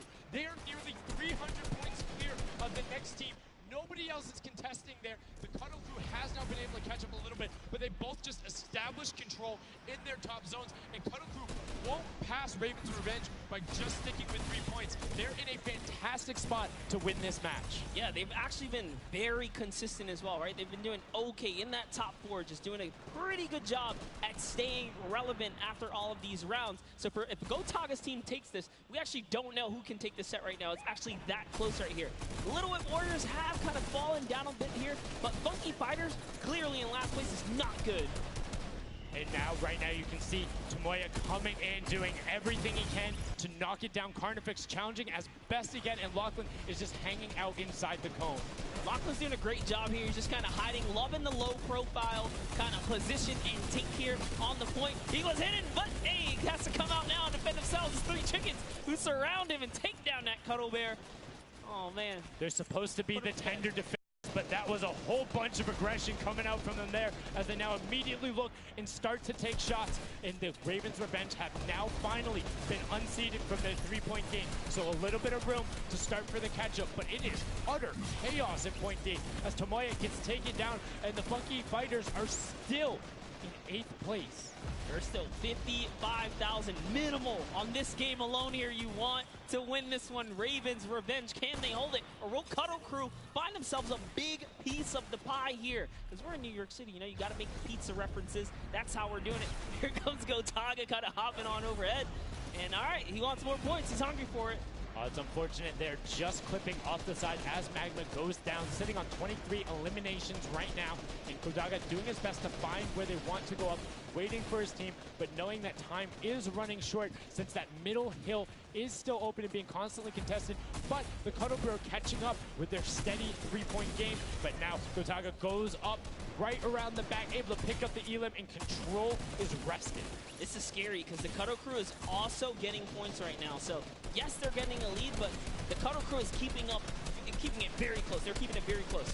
This is what we were talking about. We wanted to see a strategy come out, something defensive where you can get your control. They have now walled them off on each side, thrown a cone on top of them, and they have firing angles towards the other 2 platforms and towards the spawns behind them. Nobody wants to go contest them, but right now, Gotaga, oh, we saw what happened when Scissors did that. Don't count your chickens before they hatch because they're catching up right now. You can see that 12 points ticking over, but they do still have a lead as players are trying their best to deny Ravens Revenge. Yes, you have to keep him safe. This is the protect the president strat at its finest. Cuddle Crew still gaining points. Llama Records still getting points. In comes the fire from all the other platforms. Cuddle Crew's putting on pressure. They don't want to give him the freebie here. You have to look at Ravens Revenge, though. Everybody is so focused on the middle. Nobody is going and challenging the top team. You know they're over there. You know they're uncontested right now. You have to be putting shots down there. You have to find the tags under Gotaga. There it is. And they got him. They got him the difference now. Look at the Cuddle Crew climbing up on their consistent 3, but they still have control of the top. They just don't have their sword. It's 2 hops to get up there. That's right, and now Lachlan can just sit here. He can just hang out, earn these points. This is what he needs to do, and he's almost there. He is almost there. The first place can be his. Right now, he can take this lead, Sundown. But they got control at the same time. It's literally ticking over a half second away from each other. The shots are going. Cuddle Crew has the lead, though. Will the shot be able to go through? Yes! Cuddle Crew gets taken down. 999, 1,000. Gotaga and Ravens Revenge in the closest nail biter yet. Edge out the Cuddle Crew in 2 teams who we said we wanted to see more. They brought more. Are you kidding me? The Fish fam step up and shut it down. Just the fact they stepped on the point, they couldn't earn points and they lost the lead. They were just a tick ahead. That could have been their game. I mean, it's just, let's check out the replay. You can see the counter in the top right, but the Fish fam going up and challenging on the other side. You can see them hopping up there. No one was at the Ravens Revenge as soon as they were there, and the celebration too. You have to be excited when you see that Victory Royale screen pop up when you're up there. I mean, what's it like to win a game on that stage? I have no idea. Those guys do, though. We you know, at some point before the day's over, we really got to recap the other point of a point of view there, because they had it. They were 1 tick ahead. They were there, knocking on the door, 55,000 away from bonus prize on top of this entire competition. It was right there. And it got taken away, and this is why I love Sky Station Showdown. The clutch little moments, the interactions that happen, very similar to Battle Royale, where every single thing that is happening on the map can affect the overall end result of the game, as you see there in Ravens Revenge, closing it out. Gotaga, the competitive veteran, able to clutch it up in the final moments. Magma, Arthier, and Chappie as well. Just a great performance out of them, taking the top spot in the final match of the first set. Now I get to say, I was right the whole time. I started off with, Raven's Revenge, kind of making me feel like, hey, these are my guys. Let's go with your gut, guys, all right? Raven's Revenge, that's who I said when I started this whole thing. Told you.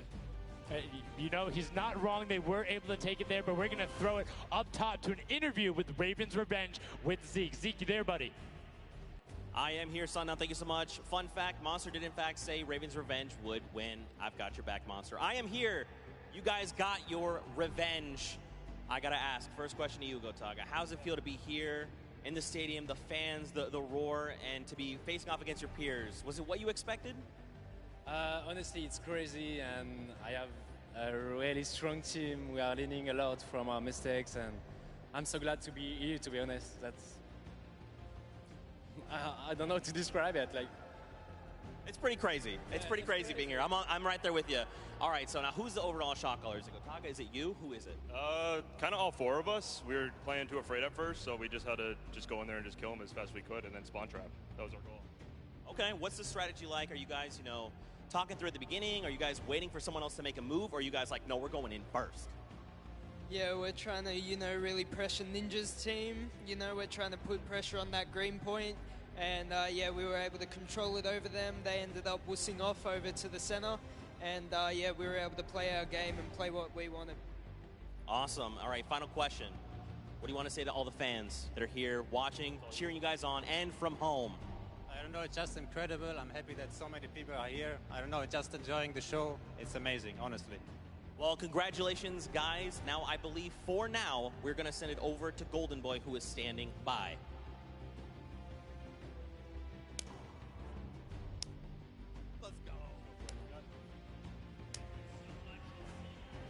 Going on there, and now what we're doing right now, hanging out as they walk back over, just brilliantly done there from RTA, Magma, Chappie, Gotaga. The teamwork from them was just on point. You talked about it, all four strong players from Gotaga, and they're happy with the final result, and that puts them immediately into contention because it's cumulative prize point to find out who will take that first silver llama and kind of get a leg up for the rest of the creative final. I actually want to touch on something that, was kind of interesting. He called Ninja's capture point the green point. These guys are like that focused here. He's like, okay, we know who's kind of farming which ones. And they're shutting players down, shutting down their competition so that they can take these sets. Well, that's the next step, right? As soon as you're immediately in there, and that's the big part for Sky Station that I enjoy, is you have the ability to see where the other opponents are in relation to you for score. So if you want to go and try and make somebody's life difficult, you might not be maximizing your points, but you can effectively help your team the most by just denying the other guys and being like, hey,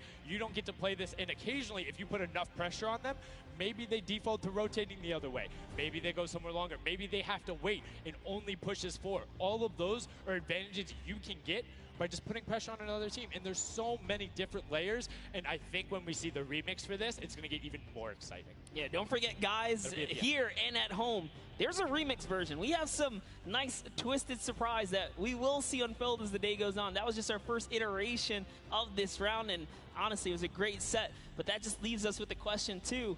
The Funky Fighters, they had an amazing opening, right? Second place is great. You get big prize bonus for that. You win game 2. And then you kind of flop game 3. Depending on where they went, their average might have really been anchored down. Yeah, that ends up being really, really, really harmful. But luckily there, if you're in the 4th to 8th range, there's no additional, I don't want to say penalty, because they're all getting $10,000 for the match in of itself. So there's just no additional gain after that fact. You're still able to stay par. So 4th would have been just as bad, but 8th, you're kind of looking like, oh, that'll really bring down the average. It's not the worst case scenario going on there. So they should still be at least in the running, but you can't be comfortable. No. Like, not at all. It's so incredible, and now we are going to go over the stage. We have the results, and your set 1 winner is the Funky Fighters. The last match was not enough. The singular win in the double goes over to them. They will have that first silver llama, and there he is throwing it up, and I mean, you got to be happy for him. They did it. I thought maybe it wasn't enough, but it was. Love this celebration right here. You kind of are like, it's a little, I don't want to say like bittersweet there, but it's like, oh, you kind of like get pushed out in the last game, and then boom, you get it. But now the Silver Llama, but they're happy. They realize, and the big thing, that gives them a leg up for the rest of the competition. If they can win the next match, another team has to win both of them.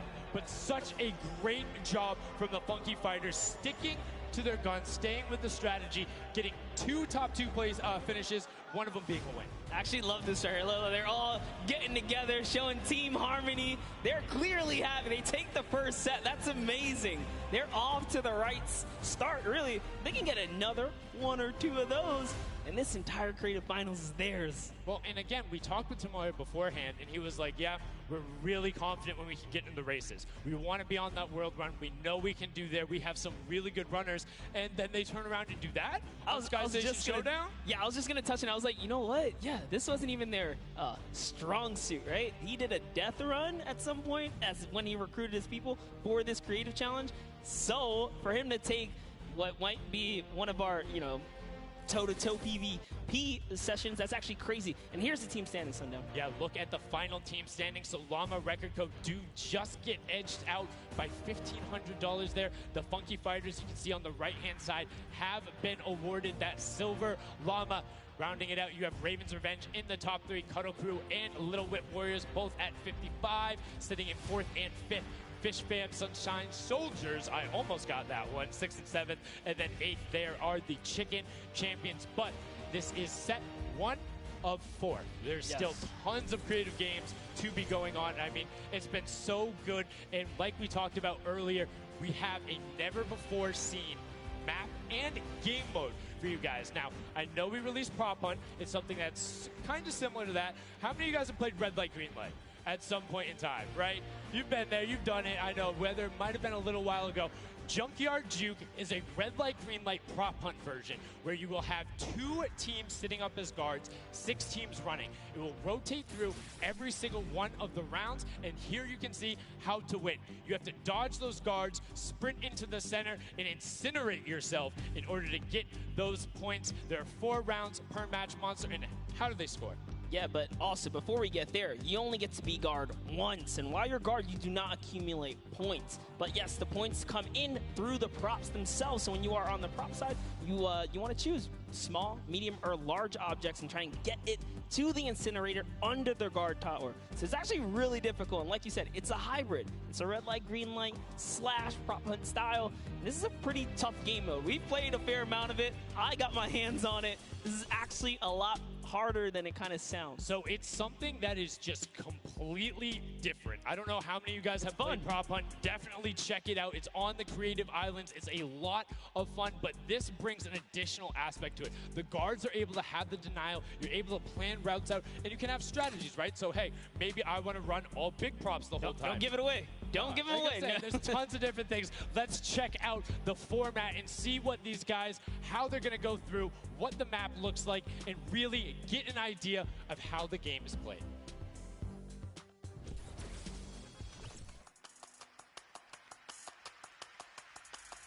Get ready for more creative Fortnite with the latest competitive creative map, Junkyard Juke. This new game built off the fun of Prop Hunt with a twist. 8 teams will rotate through different roles on the map. 6 teams will transform into props and attempt to make it into the center of the map, while 2 teams of guards try to keep them away. Teams will rotate their roles over the course of 4 rounds, each team getting 1 turn as the guards. Their objective? To defend the incinerator from the other teams, armed only with revolvers and their keen attention to detail. During each round, teams of props will earn points by reaching the incinerator in the central pit. The bigger the prop, the more points. But be careful. Being bigger means you're easier to spot. To keep themselves from getting eliminated, prop teams need to time their movements very carefully. Every few seconds, the guard teams will be blinded for a short time, and the center point turns green, giving the props a chance to run for the hills, or rather, the pit. Once a prop reaches the goal, they respawn at their home base to start over, running as many props as they can before the match ends. If a player is eliminated, they also respawn at their home base and need to start the trek all over again. After 4 rounds, each team's points from their prop rounds will be combined, and the team with the most points wins the game. So keep an eye out for those moving bushes, crates, and gnomes, and enjoy the Junkyard Juke.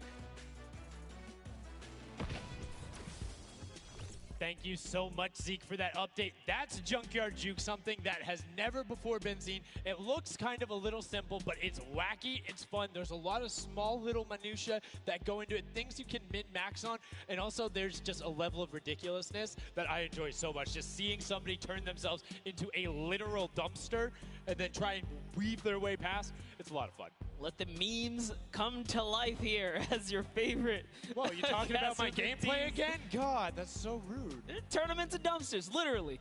We'll get to see that unfold here as, I gotta say, this is a frustrating game mode. It's very difficult. You guys are gonna see why. It is gonna be tough for some of these guys to bring in those big point objects, and that's just gonna be the name of it.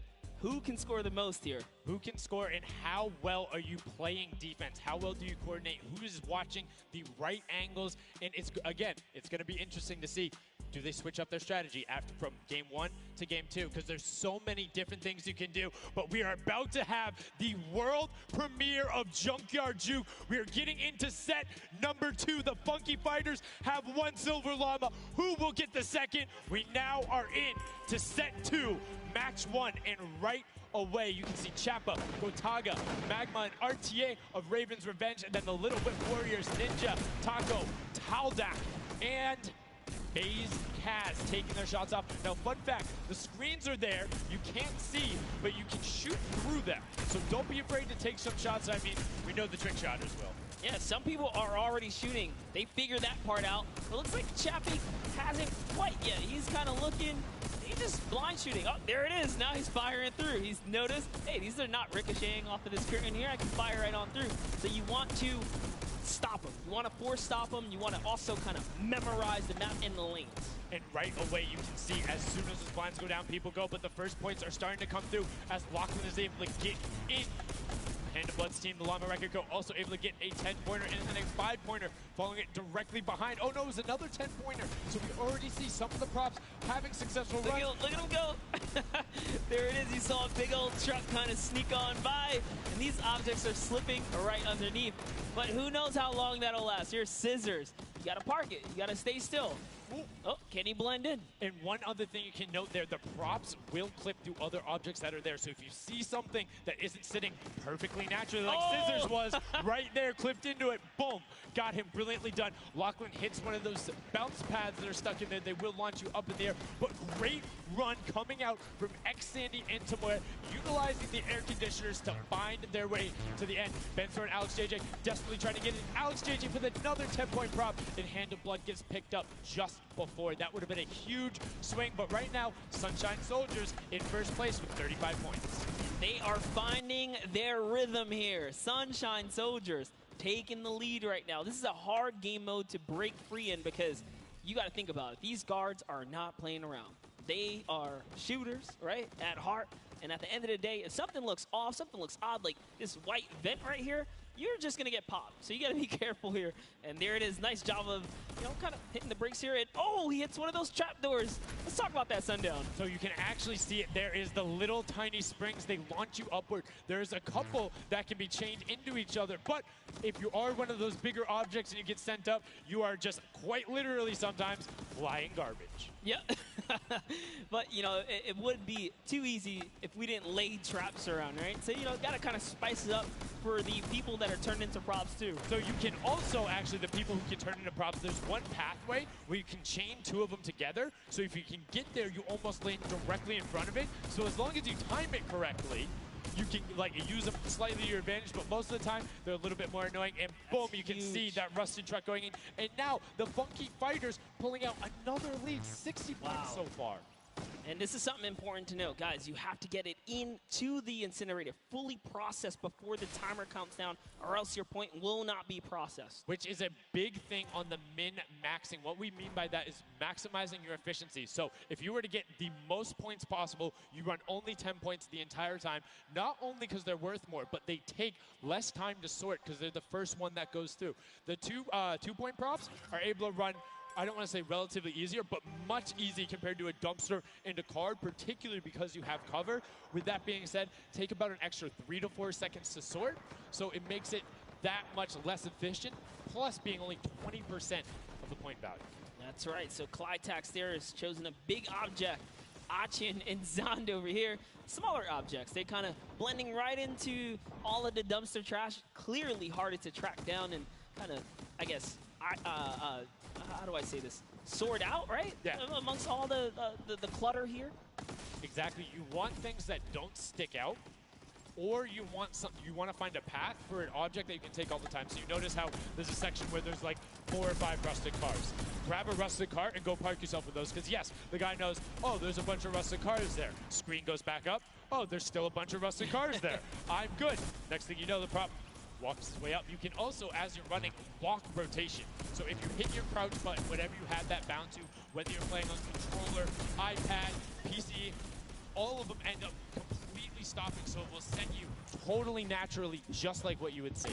And this is also those moments, right, when you're in the guard. Oh, someone spotted there, popped him. Tomoya, nice job seeing something out of the ordinary, but notice he gets an elimination on the object. You don't earn points for that, so it's just your top job to stop everyone from getting any kind of points, so don't break away with the lead. When you're in the guard tower, you can't allow the people to score, and you're not scoring.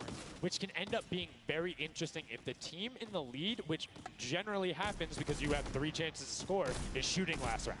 Right? Because then it's all about how good are your pressure. And one other thing you can see, starting to fire through the screens, very well done for them, picking up an elim there. But right now, Kadoku already wresting the lead away. All 3 of them sitting there at 60, but they're 5-point processes, and it goes through as 2 more dumpsters throw themselves into the fray. Yeah, and that's because the Funky Fighters cannot earn points here in the guard round. The Sunshine Soldiers using this opportunity once again to just break away even closer to taking lead. And the Chicken Champions can't earn anything either. I love that from Clytax. Right away, hides himself behind the box, and you see his hands. He's like, please, please make sure it's not there. And then boom, gets the point, gets a nice little selfie going in. And you can see all of them getting sorted there. Another way, I'm all about the min-maxing. Point your camera towards the end. You go just a little bit faster.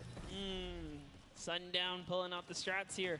The question is, can our competitors figure it out fast enough with their limited amount of games here? But 20 seconds on the clock. Can he get this in time? Remember, you gotta grab the dumpster, drop the dumpster, and get it processed. That was perfect. That was so good by Stuart000 because he dodged the little springboard there. You saw him look at it and be like, oh, no, I'm good. And that was the last run. None of these props are going to be able to get sorted. Lachlan gets picked out at the end. You can see 3, 2, 1, but not going to be enough. You need to get all the way through and sorted on the point as the rest of the denial comes through, and we're going to rotate the guards up again.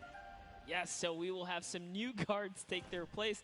This is honestly Chicken Champions' opportunity to start scoring some points and hopefully close up the gap here. The Sunshine Soldiers are now at the bottom layer of the guard tower, and the Fish Fam are at the top. So it is time to kind of mix it up. My eyes are on the Funky Fighters right now. They are doing great. They're very close, and on top of that, they're the team with the Silver Llama. Yep. As we've talked about, they are so incredibly close, doing everything they can to push towards the top. And you can see they got a lot of elims, too, in the round where they were playing defense. So not a ton of scoring going past them, only 35 points off the pace. But what I'm shocked about right now is there is nobody running 2-point props at all. 0. Tomoya is a genius. He was already spotted out for the statue. He kind of hit over to the side and said, you know what, I kind of got to wait here. I can't park this statue on the open. He's going to be hunting for me. And that's exactly what he does. Kind of sits it over on the side there. And that's how he earns himself another point. So they're actually playing very, very smart here. And that's why they've been doing so good at these competitions. I think the guards need to be slightly more aggressive. There's is unlimited ammunition. You can't run out. If you think something is suspicious, or if you just want to take a shot at it, shoot your shot. Yeah. What's the worst case that happens? You miss. There's no accuracy stats going on there. If something looks suspicious, Don't let it through. You're the guards, and you want to deny as much as possible. And again, every match is for $55,000 for the winning team. You want that, and that will lead into the Llamas as well. You don't want to end up in that 4th to 8th spot. You want to push past your competitors as we see a whole mess of air conditioners going in, the water heaters in. It was fantastic for Ravens Revenge, and Llama Record Co. are also climbing their way up the leaderboard, 110 points so far. Great job for the Llama Record Company. Alex, JJ, Carnifex, Venos, and Hand of Blood. This team is doing great right here as they seemingly inch their way to the top somehow, overtaking the Cuddle Crew, which, by the way, Lackland's team has been showing up here. It's good to see them, you know, catch a little bit of domination here in this junkyard juke. Well, like we said, the creative finals is all about celebrating the different types of creative skills. There's different ways to express that. We have the World Run where it's there. We saw Sky Station Showdown, which shows off building in team tactics. And right now, Prop Hunt is all about min-maxing efficiency, working together, and hitting your shots. Yeah, absolutely, because when you're in that guard tower, you don't have opportunity to miss. You let them score, they're going to break free and break away with the lead. Here's a look at Svenos here, who's that bullseye, just kind of blending right in. The archery target, there's a lot of them out there, but you need to be careful because they're slightly harder. And come on. Uh-oh. Really? He's floating up really? there. You can see kind of like the look on his face. He's like, there's no way this works. And one other thing to talk about is orientation of your prop. So you notice he actually swapped his camera and pointed in the other direction. Oh. Unfortunately, was clipping into the trash bag there. But if you're running forward, your prop faces backwards. So you need to run and then turn, settle yourself. That's the best way. Or you orient yourself around the stuff that's near you. Because if you're facing in a totally random direction, that'll earn a bullet in most circumstances. I love how aggressive they were at the final moments. The clock was You gotta go. Yeah, the clock was ticking. They're like, you know what, we gotta get in here. But that was round 3 of 4 for this first game right here. And, you know, it's kind of going either which way. So if you've already had your shot at the guard tower, you're safe. You're good. You can keep getting points. But if this is your last opportunity, you're in a guard tower, that's all the points you got. That's it. They have to hold strong. So this is where it really comes into mind who is running, who is in the tower, and what does the scoreboard look like. So right now we can see right away Llama Record Co. is up there, and I believe it's with, I didn't see who that other team was. When we pan back over, we'll call that out. But Llama Record Co. is in first right now, and I think Cuddle Crew is with them as well. So it's typical that the top 2 would be up there, and it is. The top 2 teams are in the guard tower. So right now, everyone needs to unseat them. Otherwise, they will take this first match of set 2. I'll be honest with you, it's a pretty big lead. That's a substantial lead.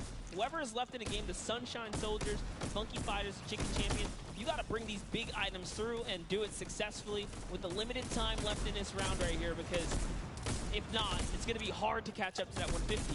We're starting to see a little bit more consistency right there. And look at Svenos shooting. He's just shooting everything. He's not worried in terms of going through there. Does hit one elim, fires the shots off, going through, trying to look at just anything that he thinks doesn't look normal. Anything that maybe not have been there before. It's like one of my favorite things, watching him just shoot the boxes like, what's that? Was that there? Was that there? Was that there? Was that there?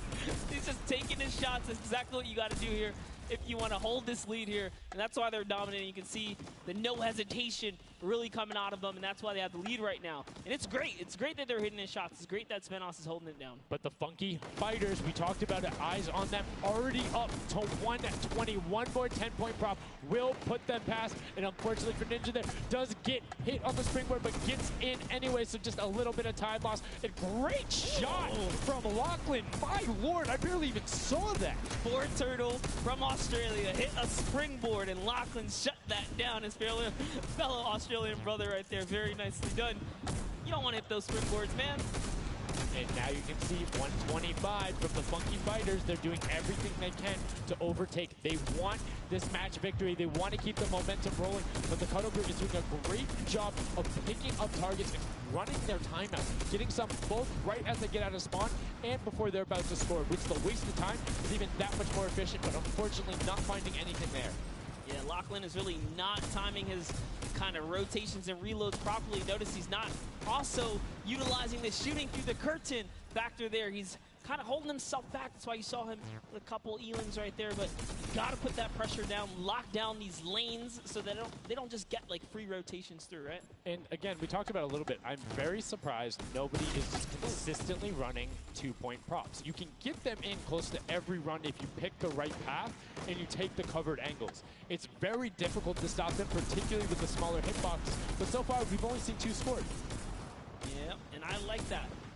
Cuddle Crew right there, 130 points. This is their time. Cuddle Crew still doing really good defense right here. Oh no, but you know, Cass's curse. I feel so bad. Chicken Champion comes up out of nowhere, takes that one right away. Able to get him there, and now the Funky Fighters 5 points out. Anything going in will be enough, and the time ticks over. They didn't get it in there. Oh, did they get it in there? They might have got the 5-point right at the end, but no, wasn't enough. Llama Record Co. on the defense says, lock it up. We good. Brilliantly done from them. And that's what I'm talking about. When you're sitting there on defense, you know exactly how long you need to keep them out. Exactly what you need to do in order to take the victory. And no surprise there, the guys who are all about that apocalypse game mode during the creative trials, able to take home the very first match ever on Junkyard Juke. That was well played. Valiant effort for everyone that participated in that run right there. And it was a close one. 150 points to the contender having 145. Just 1 point. One small radiator. And this is what I'm talking about, where if you had one person who is running just 2-point props there and got their successful runs at the end, they would have it. That's 3 successful runs. That takes about a minute, and you could have collected to it. So go ahead. Nobody opted to it. Maybe some of these guys need a little help here. Let's redo this. What would you suggest here, Sundown? I don't want to say suggest, but I had an opportunity to play a decent amount of it. I'm a big fan of kind of adjusting based off of the scoreline. So if you're seeing you're able to consistently keep running 2-point props, get the guaranteed points. If somebody's playing really good defense and you're not getting 10-point props in, you need to pivot away from that strategy, because getting any points at all is better than none, and particularly if you waste a run on a dumpster where the entire time you're going and then you're stopping, and then you're going and then you're stopping. Eventually, even if you get all the way to the end, sometimes it's not enough, right? And then you've wasted that 35, 45 seconds, 3 rotations to get just there, whereas you could have grabbed the burger, grabbed the bucket, and ran the entire time, weaved around, trying to like catch a good area, as we saw with the statue, able to hide around a corner. So would love to see in the next match a little bit more, I don't want to say like determination going into it, but be a little bit more deliberate. That's right, but let's go on and hear from some of the deliberate actions over with Zeke, down with our winners. What's up, guys? I'm hanging out with the Llama Record Company. They took away the prop hunt 5-point lead. You guys locked it up at the very end. And Blood, I'm going to start with you. And one person I want to call out specifically is this man right here, Svenos. Very tall, tallest man on the planet. It feels like this guy's a very good pick for your team. And I want to know why him, and then also why you picked these other 2. Yeah, I mean, I picked all those guys because this game mode is all about skill. There are no random things in it. You need good aim, you need decision making for sure. And Svenos, I mean, he's like a Spandau. He really likes Spandau. That's kind of the best city in the world. And that's why I picked him first, for example. Okay, now Svenos, I'm going to put you on blast for a second because we've known each other quite a while. You know, I'd like to believe that your creativity is what allowed you to win. Let's think back to the time where you wore an entire green outfit and you danced and had a galaxy over yourself. Do you feel like that galaxy and that kind of creativity helped you get this dub? I don't know what you're talking about, mate. I think people at home that watched, you guys probably know exactly what I'm talking about. Let's go over this way now. What do you think about that game mode? Was it what you expected? Was it different? Did it catch off guard? Were you ready to just jump into it? It's enjoyable. Once you get the hang of it, it gets a lot easier. You just got to work out who's good at aiming, which team's on the tower, and after that, you're good. All right, final question. Do you think you have what it takes? Are you going? Is the Llama Record Company going to be the team? You think someone else is standing in your way, or is it all you guys? I think it's going to be all us, yes. There you go. Man, a few words, that's all they need. Gentlemen, thank you so much. Best of luck going forward. Back to you guys on the desk. Thank you so much, Zeke. Another brilliant performance there coming out of the Llama Record Company. We talked about their versatility. We talked about how quickly they pick up competitive matches. But this is what happened in the first set, right? They were there. They were confident. They're like, yeah, once you get it, it's easy. And then all the other teams immediately caught up. So it'll be very interesting to see if that same story from set 1 is what's happening in set 2. Yep, that's right. Alex up there said it best. You know, he had the confidence. He felt good in those final moments. Hey, you know, once you figure out who's aiming, maybe just avoid him. Yeah, I mean, if somebody is hitting all their shots, you need to take a different route. You can't go and continuously challenge them because, again, we talked about that. If you waste all the time to run through and the guy hits a lucky, or I don't want to say lucky blind fire, but a consistent blind fire through there, don't keep running that way. But like we said, this is the first time seeing the Junkyard Juke mode, and we talked about the prop hunt mode earlier, but you can play it live right now in-game. There's an LTM that's available only for this weekend. Let's check it out.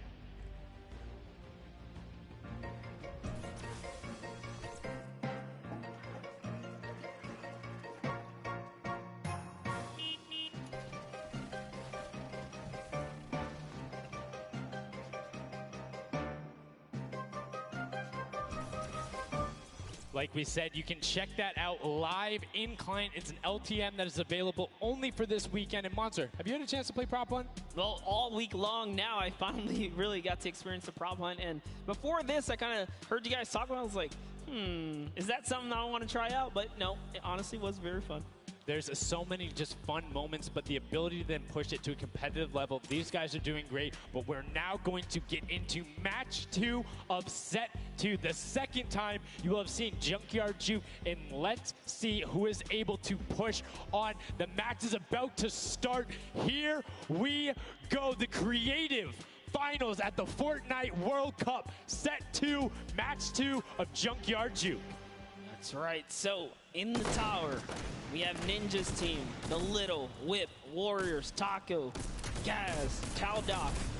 We're jumping straight into their POV. So notice Ninja firing right through those blinds. He saw something moving back there. He's trying to pinpoint. What was it? He does, of course, track him down with Sport Turtle. Ooh, just a little pixel. You know, you stand out, you're going to get popped here. He needs to make sure he's still watching his left-hand side, though, because there is a whole run on that corner right now where people would be able to come out, and now all of a sudden you see Alex JJ, Tyler, Ryan Franta, MSYB all heading that direction. Nobody is checking that corner. He's checking it every now and then, but he's primarily aiming on the right, and right as I say that now looks back on over as the rush comes through, but MSYB and Rubius are able to get in. Brilliantly done from them, getting the first points on the board as the Funky Fighters again are able to pull out to a decent lead. What do you think? Would you rather be up in the guard tower first and kind of get that out the way? Or would you prefer to kind of jump in as a prop and get your points first? So for me, it depends if I can get a lead. If I have a lead, obviously I want to be a guard tower at the end because I'm very confident in my ability to just spam shots in the right direction because I know like I can find the sight line and all that. With that being said, if you can get in the guard tower early and you do incredibly well, it gives you the bonus. You know how many points you need to get. You know how consistent and fast you can run.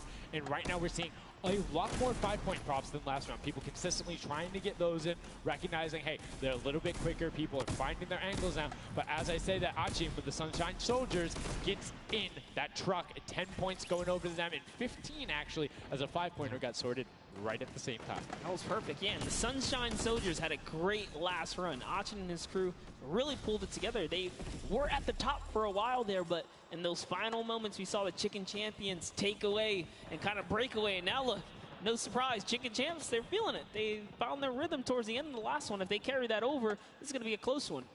Yeah, and you can see Carnifex hits the jump pad twice over there, doing everything he can to not get hit, and he does get the teddy bear in. Ooh. 10 points going through, and Clytex gets picked right at the edge. Right through the current. Taco is like, you know what? I'm going to check the close area. Look at how Chappie's doing it as well. He's actually eliminated 9 props so far, so he is really firing away here, trying to see if anyone's trying to make a mad dash while the curtains are up, and Sandy gets caught right there. Good shot right away. 20 seconds left, so players need to start running if they're going. Good shots coming out from Trappy to get it there and get the reload off. Saw the truck over on the side, is able to pick that one up, and now is looking for the smaller props towards the side. Knew there was movement, just once fired up. Only 10 seconds left. They should be able to get the defense, but there goes a bucket. Look at it. Oh, the cactus. those are hard to hit. Was able to pick it up just at the last second. Good attempt from Kutu, and you can see the points already coming across. Players so far sticking to their game plan. 5 and 10 point props all the way. That is the way to go. Inch your way up and over to that victory there. But that was just the first round of 4 here. Round 2 is going to begin. What's going to happen now is, again, the guard tower is going to mix up. We're going to see new players in the guard tower, and then the other players that were previously in the guard tower back on the prop hunt floor. Yes, you get 1 round in the guard tower, 3 rounds of running as the props, and you can see right away now you have the Funky Fighters up top, and the shots go out as soon as the blinds go down, not letting anything happen as the props march their way out of spawn. This is fun right here. I love watching these trucks waddle about, really trying to find their way, and they see the light go to change, plant themselves down, and they're back out to the field here. Yep, and desperately trying to avoid, oh, there's no way. You're stacked on top of each other. Come on, you got to shoot one of the two. Shots are going towards it, but right now Zan trying to get that cuddly cute teddy bear into the incinerator. Not a sentence I ever thought I would say there, as the Archer is now doing everything he can. Hits the bounce target twice and is able to convert as Magma gets another good run and sneaks in under the shots of Dracius. That's right. This is just getting closer and closer as we have a 3-way tie now. The Fish Fam, Llama Record Company, the Cuddle Crew, all at the top here, and it's still a very close game so far. Dan Yan right here from the Sunshine Soldiers, peeking around, using that camera angle, trying to see when it's time, wants to waste no time here. Bat, it goes down and off to the races she goes. But will it change? Yep. Actually, stops early too. Says, you know what, I'm gonna play safe, I'm gonna stop before the curtain comes up. And she has to be having a blast right now. She says one of her favorite things about creative mode is kind of the wacky and Waynian situations you get into, particularly like prop hunt. So this must be a game mode that she's doing incredibly well and enjoying herself in. As you can see there, her team is able to get a couple of props in there. Gotaga and Clytex try to make the final little sprint. Hand of Blood gets another 10 points over, as does Taco with a 5-point statue there. Scissors is hanging around on the side there. Will go through. No, I did not mean to call you trash. You just are a dumpster now, quite literally. Quite literally, but oh, the rage. I read the lips, he said, I was so mad. He got taken out right there. And I like this. Let's see how he decides. He's going for those 10 points, though. Notice he went straight to the right for the big objects. That's the risk. That's what it was about. That's what happens. You need to be careful not only of the fact you're bigger, easier to see while you're moving, but you need to find a blank space in order to set down. Can't be clipping into anything else with 45 seconds remaining in round 2. And you can see Svetos a minute before the guard looked at him. He's like, I don't, nah, I'm out. Right there. And right now, relatively top heavy.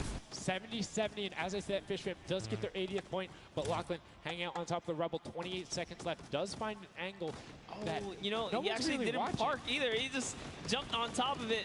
You know, I haven't been to this section here where all the vehicles are. This is the section I'm talking about, where you can grab a burger in a bucket, go out, and not expose yourself except for during one period. And as long as you either full run the time through, or you opt to sit still during that time, then you're good. You will score literally every single run. It's just you have to be a 2-point prop, and you have to go to that exit. Oh, Dan Yan right there, unfortunately, couldn't push through in those final moments there.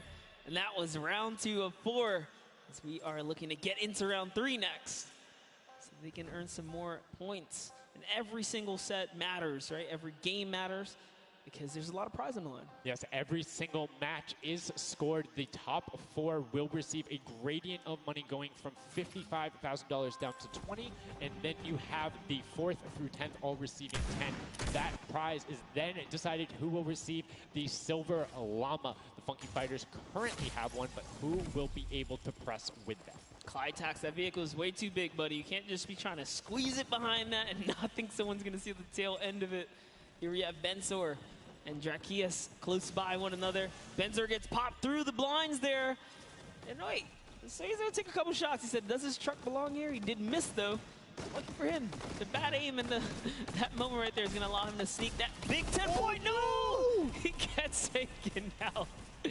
Right there, that's no points for him. 10 is huge in this mode too. It's very difficult to get a vehicle all the way through. I mean, it's swingy, right? If you think about it, the last round was one with 150 points, right? So if you get a singular 10-point profit, that's not an insignificant percentage there. Like, that's going to be able to help your team, but you also need to set your feet there, as Kororo didn't hit the crouch button. It was like, I see you wiggling a little bit there. Yoink. There's Ninja, Ryan, Pronta, Chappie, many others still in the running here. Just kind of peeking sneaking around. You see Tyler shooting straight through the curtain. It almost looks like he's beelining his shots down the aisle there, trying to see if he can get anyone trying to exit out. Zan sees one pop up in the air, and I think he might have clipped that person out. Nobody was watching that side.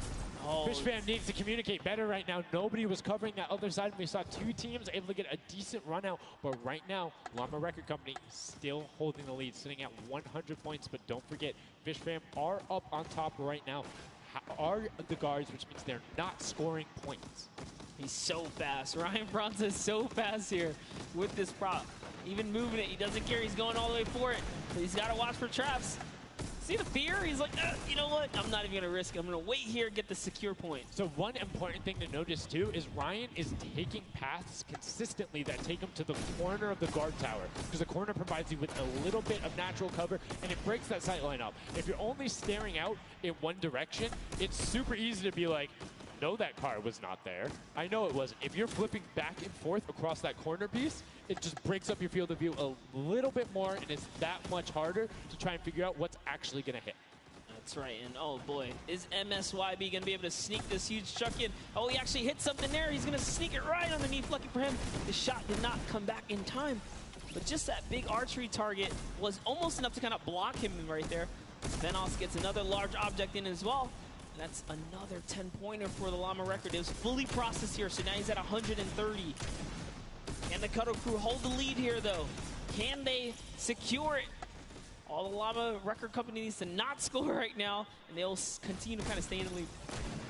And you can see Scissors is hitting a ton of shots. They're trying to get the retribution as the guard, and now we're heading in to our final round of match number 2. So we'll see who the guards are, see what the stakes are, and who will be able to take that #1 spot. Again, first place, $55,000, and that much closer to Silver Llama #2. And again, we have the Cuddle Crew and Llama Record Co. up on defense. Let's check out that scoreboard. And Cuddle Crew, Llama Record Co., first and second. Who will be able to overtake them? And they are so close to 5 points separating. It's a battle for first and second now. Yes, Lackland and the rest of his team are trying their hardest. They have to stop people from scoring. The Chicken Champions get up. They can just easily snag this away. But for now, they know the Llama Record Company cannot. They can't take them over. Ooh, I thought he was going to shoot that car. He knew it wasn't. Nice. That finds the box right around the corner and then gets another one right after. Blind fire through the shade as Rubius is looking to post up there. Spanish YouTuber trying to find a way in, trying to lead his team, and they've overtaken the Llama Record Co. with plenty of time and are tied with the Cuddle team.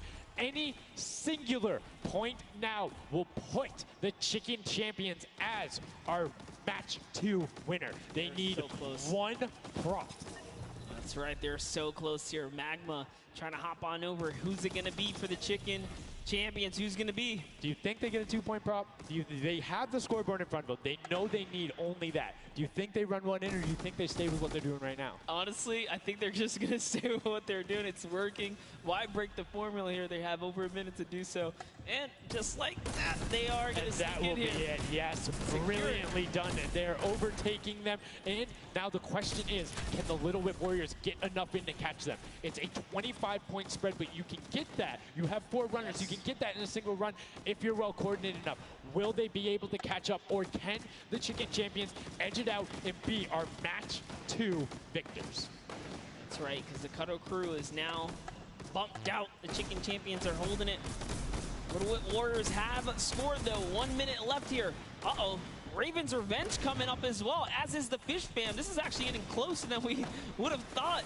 They're close to pushing out the Cuddle Crew and the Llamas. Yep, and Little Whip Ninja also getting the 5 points there. Will be able to overtake. Don't forget, you don't want to end up 4th to 8th. It's all about at least breaking in the top 4 to get a little bit of the differentiation there in the prizing. But the Chicken Champions are pulling ahead. They're keeping that 25-point difference so far between the Little Whip Warriors. Little Whip needs to find a coordinated run with 10-point props in these last 30 seconds, or they're not going to get it. Meanwhile, Bensor running that statue in, trying to lock up everything he can for the lead. and he's being extremely patient with it. Taking a corner run, finding everything he needs to do. Little Whip does get a 5 and a 10, and they're still now only 20 points behind, but Bensor is going to be able to lock that one up from there. 5 points, 15 seconds left. The Chicken Champions are sitting pretty.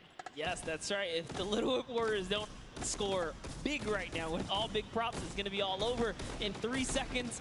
And it's not going to be enough here because the Chicken Champions, they actually pushed the lead even further. Did you see what happened at the last second? They did score. No. Raven's Revenge grabbed a 2-point prop, hard ran all the way through, got it in, right? And then that pushed them from 4th into 3rd. When we talk about every little interaction mattering, that was it. But the Chicken Champions, one might be able to say that was excellent. They were able to tender defend that title for the match 2 victory and putting them in a good spot to contend for the set 2 llama. You can see the excitement there on their faces as they just realize, hey man, we got this. We're in the running here. The Junkyard Juke could be ours.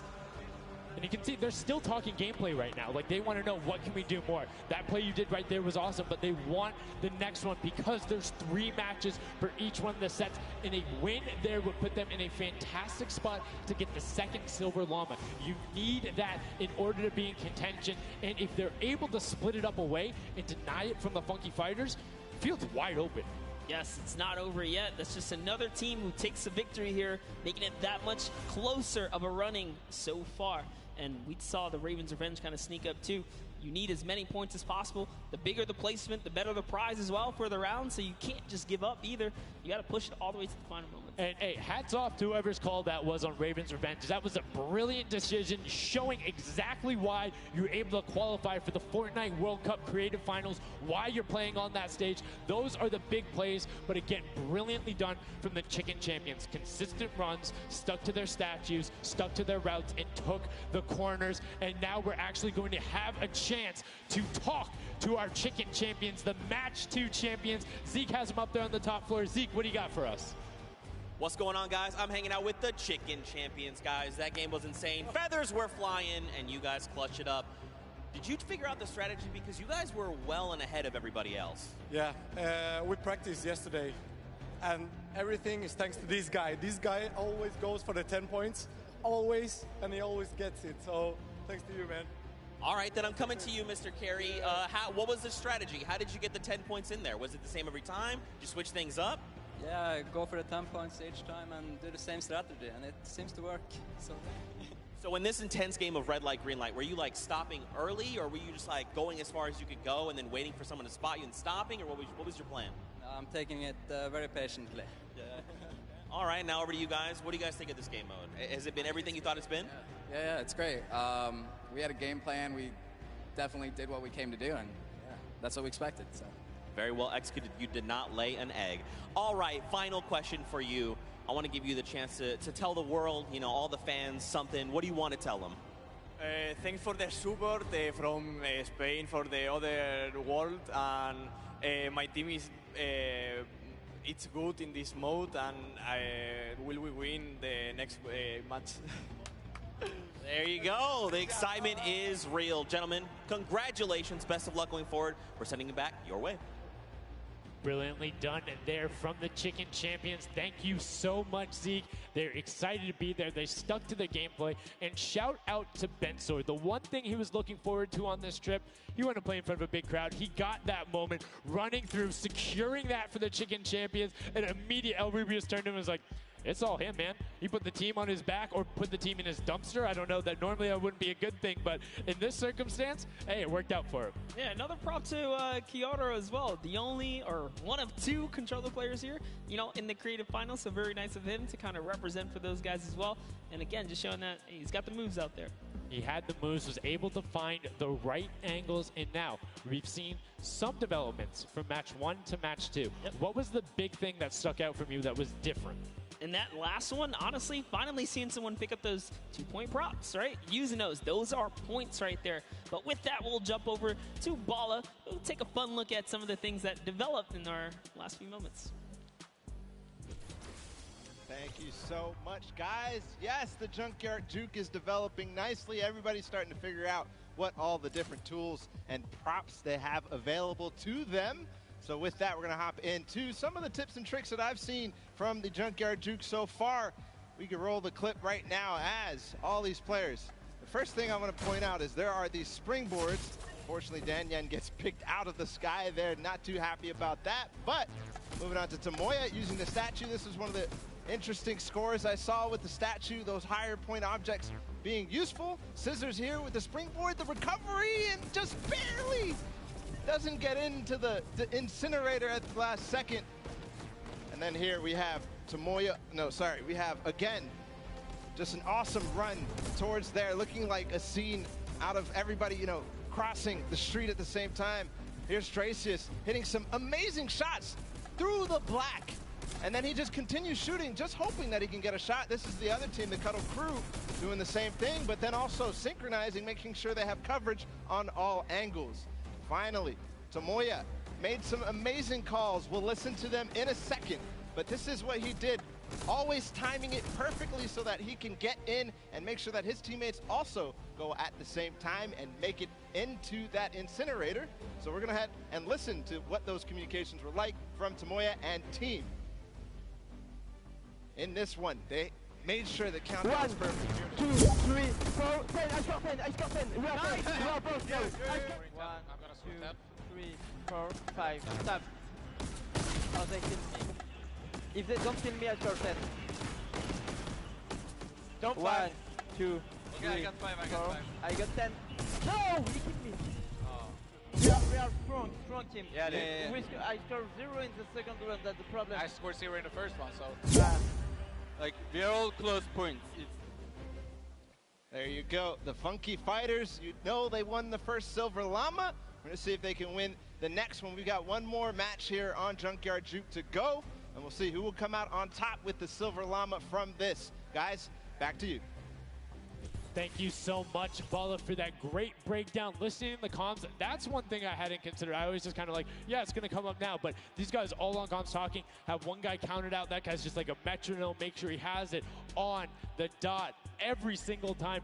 Brilliantly done from them. But will they be able to take back that top spot? We've seen them do it. If they can grab that Silver Llama, they'll be in such a good spot. But right now, they aren't seeing the same success they saw before. Yeah, you want to get the Silver Llama, but to get there, you got to make a new strategy. I think that right there, there was a lot of information in that bit right there. You kind of noticed the team synergy, and he said something very important in his interview there. Talked about being patient. You really have to be patient. You can't let the frustration get to you. You saw Scissors very expressive on the cam.